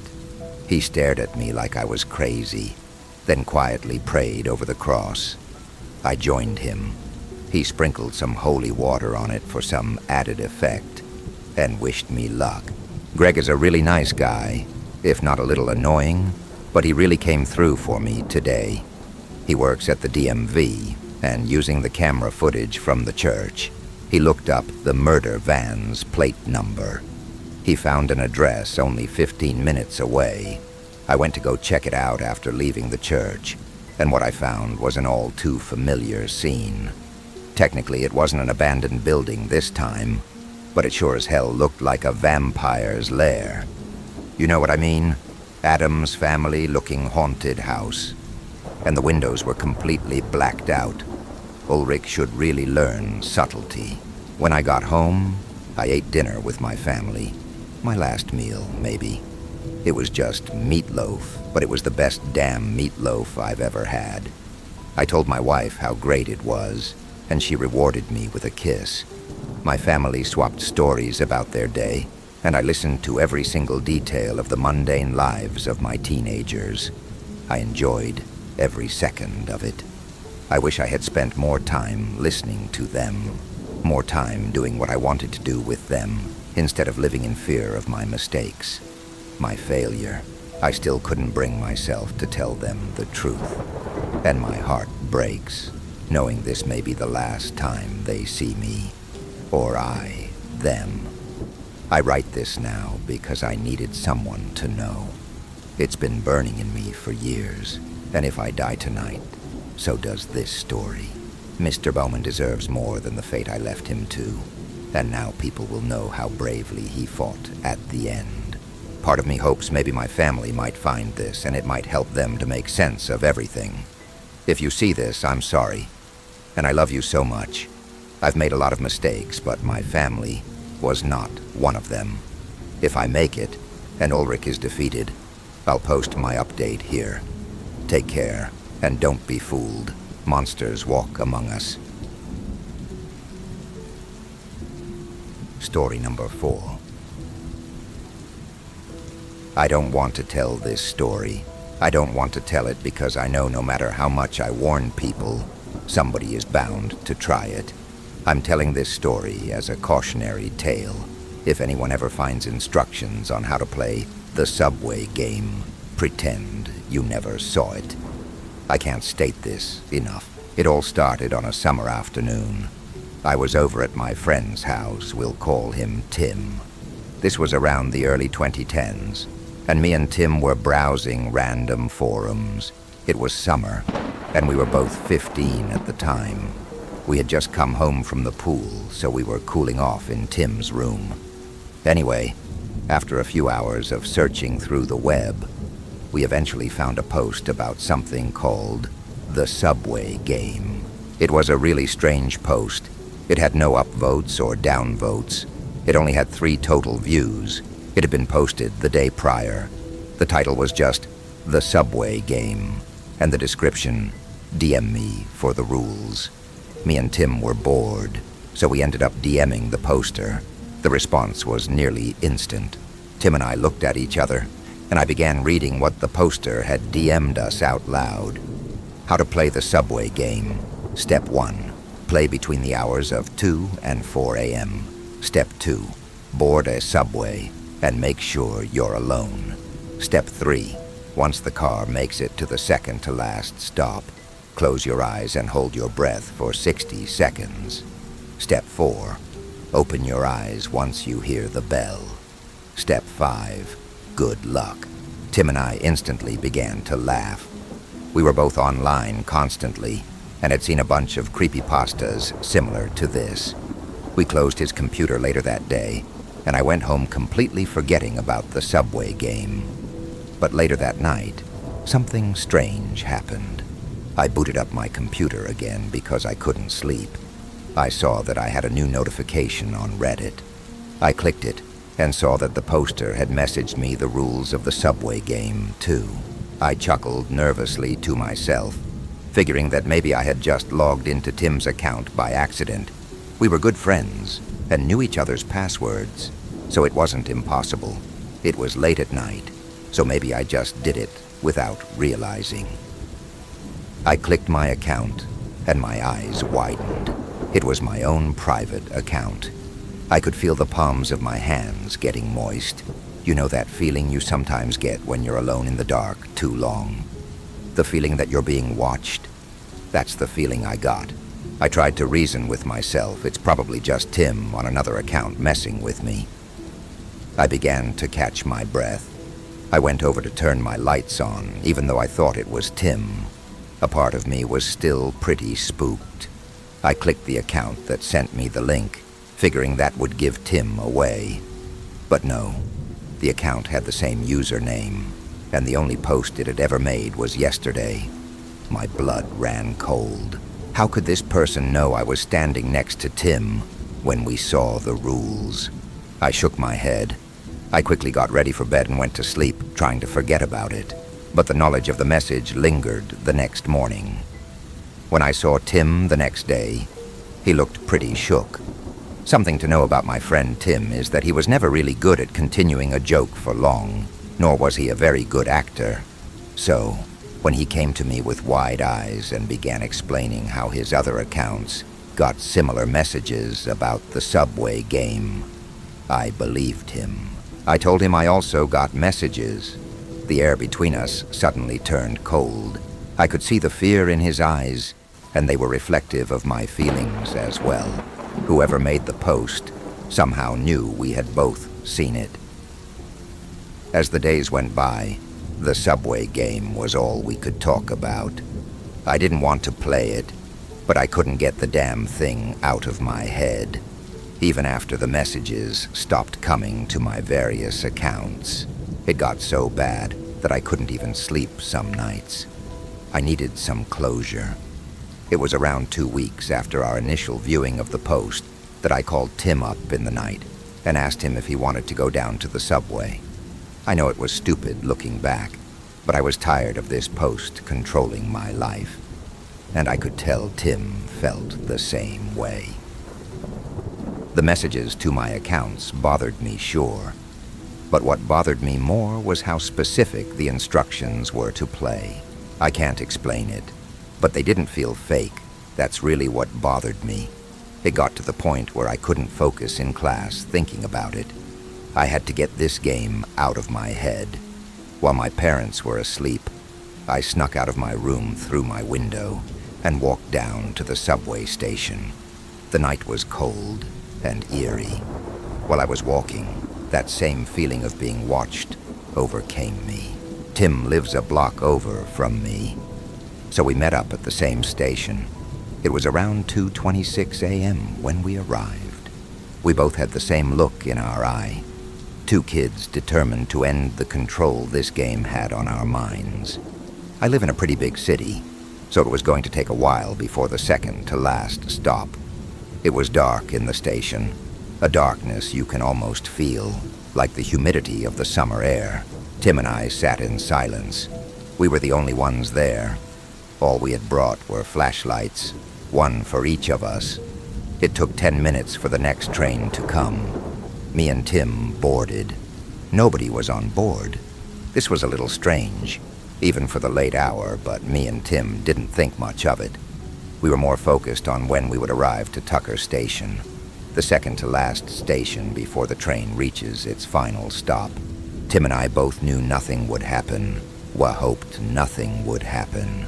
To us, playing the game was not a way to encounter something strange, or even some test of bravery. It was just to get the idea out of our heads that the game was anything more than an urban legend. The third to last station came and went. It was now 3:12 a.m. We were on our way to the second to last station. The ride to that final station felt like an eternity. I was sitting down with my hands on my knees. My palms were sweating, and I felt my heart beating out of my chest.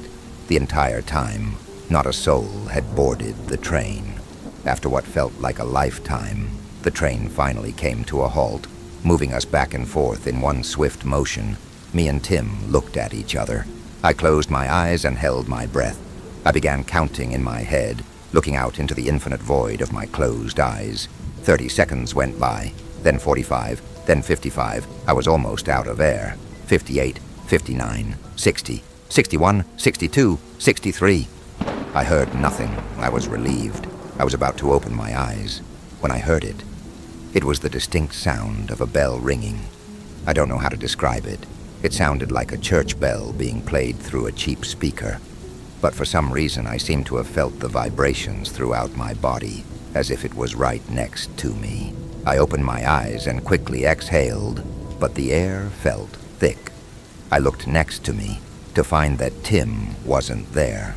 I started yelling his name. "Tim, where are you?" I was still in the train. After calling Tim's name for a few minutes, I sat down. I began to think about the rules again, and that's when it hit me. Rule 1. Play alone. We had broken the first rule of the game by playing together. As soon as I made this realization, the door opened. The outside was pitch black, the kind of darkness that's liquid and all-encompassing, threatening to spill into the well-lit train. I began to walk apprehensively towards the open door. I pointed my flashlight into the darkness from the safety of the train. I found myself inside of another station.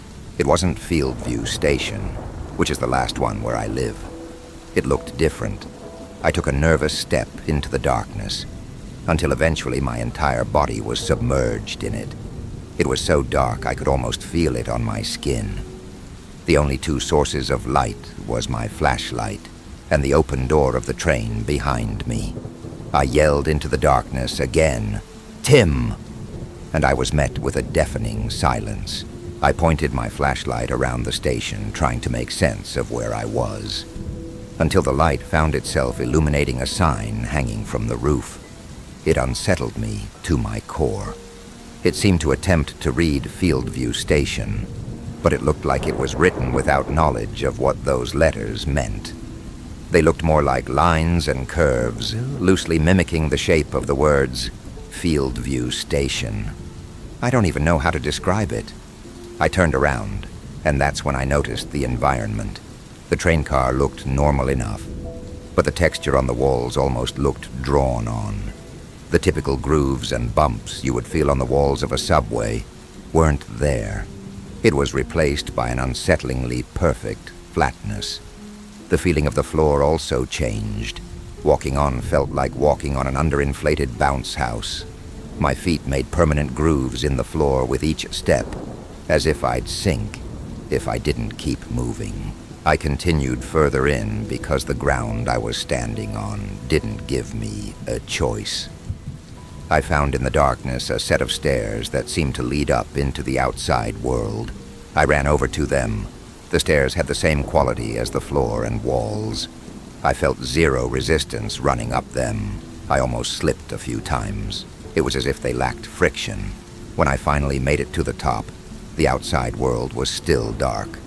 Not as dark as the station, more like the darkness of a moonless night. Despite the sky being black, there weren't any stars in the sky. I tried to yell for Tim again. I didn't expect an answer this time, and I didn't get one. The pavement didn't suck me in when I stepped on it. Instead, it felt almost soft, like a carpeted floor. I looked around. I was in the area I should have been had I left Fieldview Station. The buildings were all the same, the streetlights still shone, and the roads were still made of tarmac.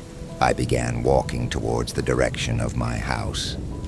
But I was in the inner city now, and I knew it would take forever. But for some reason, I just couldn't bring myself to go back into that subway. All around me, things looked nearly normal, but there were some slight changes. The cars parked on the side of the road seemed more sleek and refined than I was used to.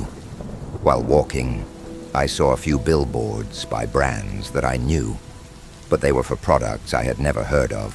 The thing that really bothered me, though, was the fact that I couldn't hear any sounds. I could hear my own voice and my footsteps, but anything external to myself didn't make noise. The streetlights didn't buzz. There weren't any people. There weren't even any bugs. Something that really threw me off was the massive skyscraper that wasn't there before. It was tall, taller than any of the surrounding buildings. It was covered in windows and had a very pointy top. It looked similar to the Burj Khalifa, if you know what that is. Only, it seemed to be even taller. I kept walking towards my house. Something that I hadn't noticed up to that point was the complete lack of people. It was late at night, so that seemed normal, but I didn't feel the presence of any humans either. I don't know how to explain it. There wasn't a single light in a building, nobody on the streets. For whatever reason, the cars didn't feel like they had owners. It felt like they were almost decoration. It was the strangest feeling I've ever had. I continued in the direction of my house. I think it took hours, but I couldn't tell because it didn't feel like time passed here. Looking back on the journey to my house, it felt like it could have been 5 minutes or 10 years. I had no idea. I eventually made it to my neighborhood, but the houses looked different, like they had been renovated. I turned a corner onto the street I lived on, and my blood ran cold. I looked out onto my street, and it wasn't there. But that wasn't the terrifying part. The framework for a street that looked like mine was there. Except there was no texture on the road. It was just a flat gray. The grass was the same. Instead of individual blades of grass, it was just green. It's like if you turned your graphics quality really low in a video game, only it cut off perfectly from the more detailed stuff. That's when I saw it. The street looked like it was slowly being detailed by it. It was a figure that looked vaguely humanoid. It had long, thin limbs. Its torso was short and wide, but its neck and, weirdly, its head was long and sickly. I couldn't see any details from where I stood, but it looked at least 8 feet tall, or maybe it was 20 feet. It was hard to tell because its height looked like it was constantly changing. Sometimes it would be the size of a quarter.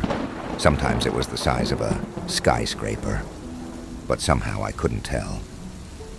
This being seemed beyond my comprehension, like it was made of a different kind of matter than I was. It was both the size of a grain of sand and the size of the universe simultaneously. It seemed to be filling in the details of the empty street until after about 45 seconds, the street looked normal again. I stepped forward towards it, and that's when it happened. My footstep was loud, and I could tell whatever that thing was heard it.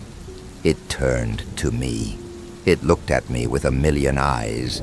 I felt it stare from all around my body, as if it was behind me, in front of me, above me, before me, after me, and all sorts of other dimensions I couldn't even comprehend. I wanted to run, but I felt like it was pointless, as though my sprinting would be like trying to outrun logic itself. It pointed what looked like a finger at me and said something that sounded like the words, "Time does not pass." The creature communicated in a billion voices. To me it felt as though it didn't say the words, but instead made the sound. I could hear what it said in every conceivable language, through every sense. I could see what it said. I could hear what it said. I could smell and taste and feel what it said through my body. It was like hearing the words from God itself. I backed away and somehow ended up back in the subway station on my third step. I didn't even realize it happened. I was just back. The creature was gone, and so was my neighborhood. The floor had the same bounce house consistency. It was still dark. The train car opened without a sound, and a bright white light flooded the darkness. I ran towards it and practically threw myself into the car. The doors closed. I got up and caught my breath. The train began to move in a direction that wasn't forward or backwards, up or down. It didn't move in the dimensions we're used to. I closed my eyes. My body felt like it had disappeared, like I wasn't one, but many, as though I was scattered around the universe itself. When I opened my eyes, I was back in my room, laying down on my carpeted floor. It was daytime now. I looked outside my window, and everything looked normal. The houses were the same they had always been. My neighbor was walking his dog, and the sun was shining. I got up and caught my breath. I figured it was just a bad dream, a realistic dream, but a dream nonetheless. I walked downstairs and greeted my mom, who was in the kitchen preparing breakfast. I sat down, reflecting on the dream I had. I asked my mom if I could go to Tim's house later that day. I wanted to tell him all about the dream. "Who's Tim?" my mom responded. I froze. I got up from the table. "My friend Tim, you know him. You're best friends with his mom, Sabrina." My mom looked at me confused. "Sabrina doesn't have any kids, honey." My body felt like it had stopped functioning at that moment. The shock was too severe. With wide eyes, I remembered how to walk and used that knowledge to make my way to the bathroom. I opened my phone to call Tim, but his phone number was nowhere to be found. I ran upstairs and looked for him online and saw no trace of him on any of the games we played together. Even the Minecraft server we both played on didn't have any of his builds on it. It was like he was completely written out of the timeline. Tim never existed. As the years went by, I started noticing more and more things about the world the subway game brought me to becoming real.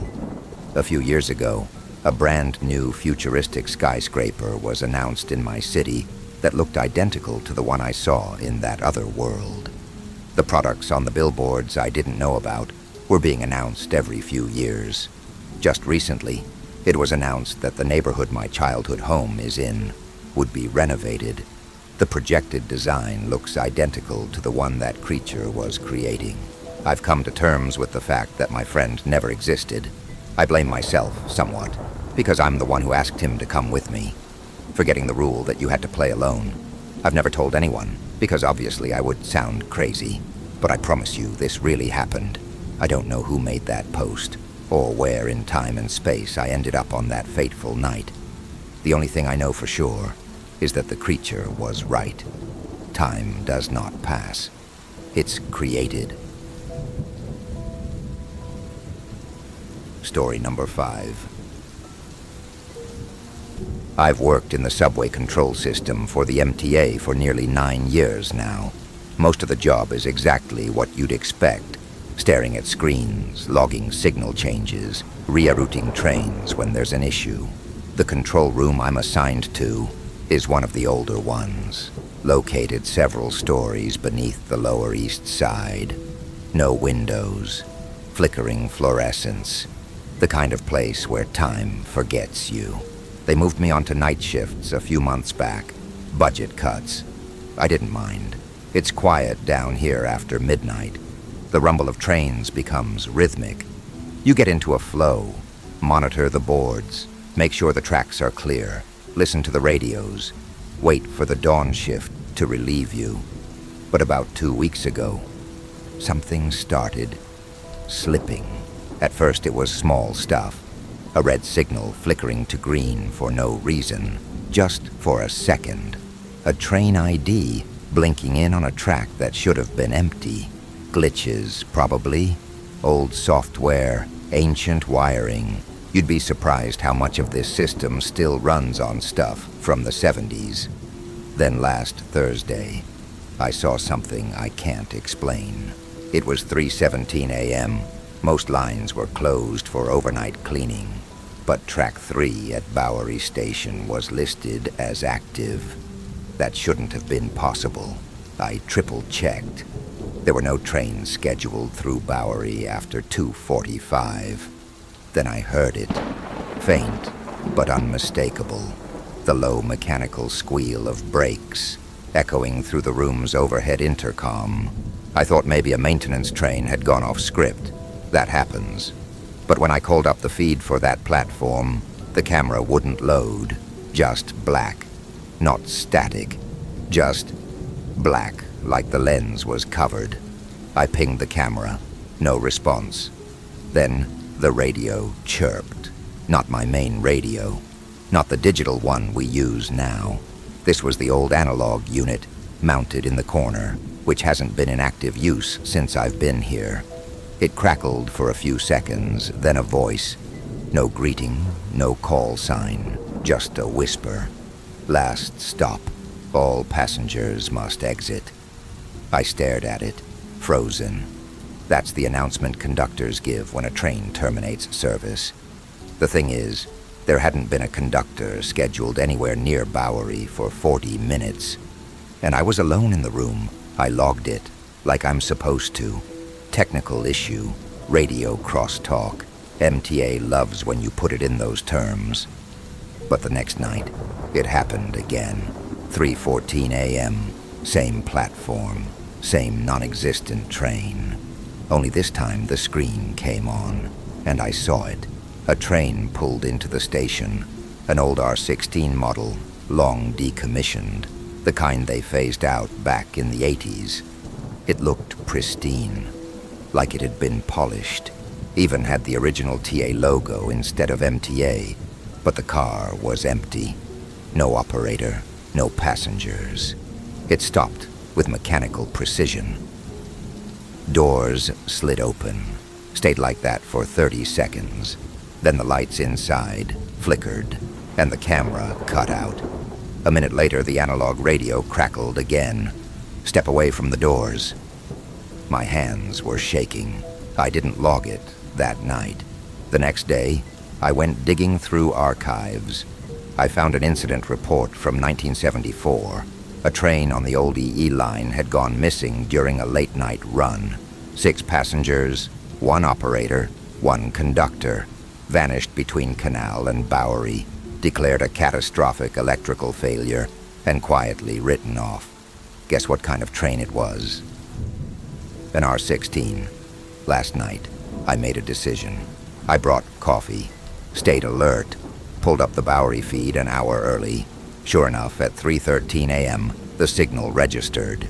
Track 3, occupied. The lights on the map flickered. Then the camera kicked in, and the train pulled in again, exactly like before. Except this time, one of the doors opened and someone stepped off. A man in a suit, disheveled, pale, looked around, confused. He wandered the platform like he'd just woken up from a dream. He walked to the edge, stared at the tunnel, and then he looked directly into the camera, straight at me, and smiled. I pulled the radio, called Central, told them we had a trespasser. They brushed it off, said Bowery was sealed. No one down there, no trains scheduled for another hour. But I kept watching. The man walked to the wall, placed his hand on a maintenance door, and vanished, like he stepped into the concrete. It's 2:51 a.m. now. The system just pinged me. Track 3, Bowery, inbound. But this time, the map shows 2 signals active, one labeled train, one labeled control, and the second one is right where I'm sitting. You survived, for now, but the shadows aren't done with you yet. If this story gave you chills like the video, share it with someone who dares to watch and comment your thoughts, especially if you're watching in the dark. Subscribe to Spectral, shadows, where fear never sleeps, and the next nightmare is always waiting. We'll be watching.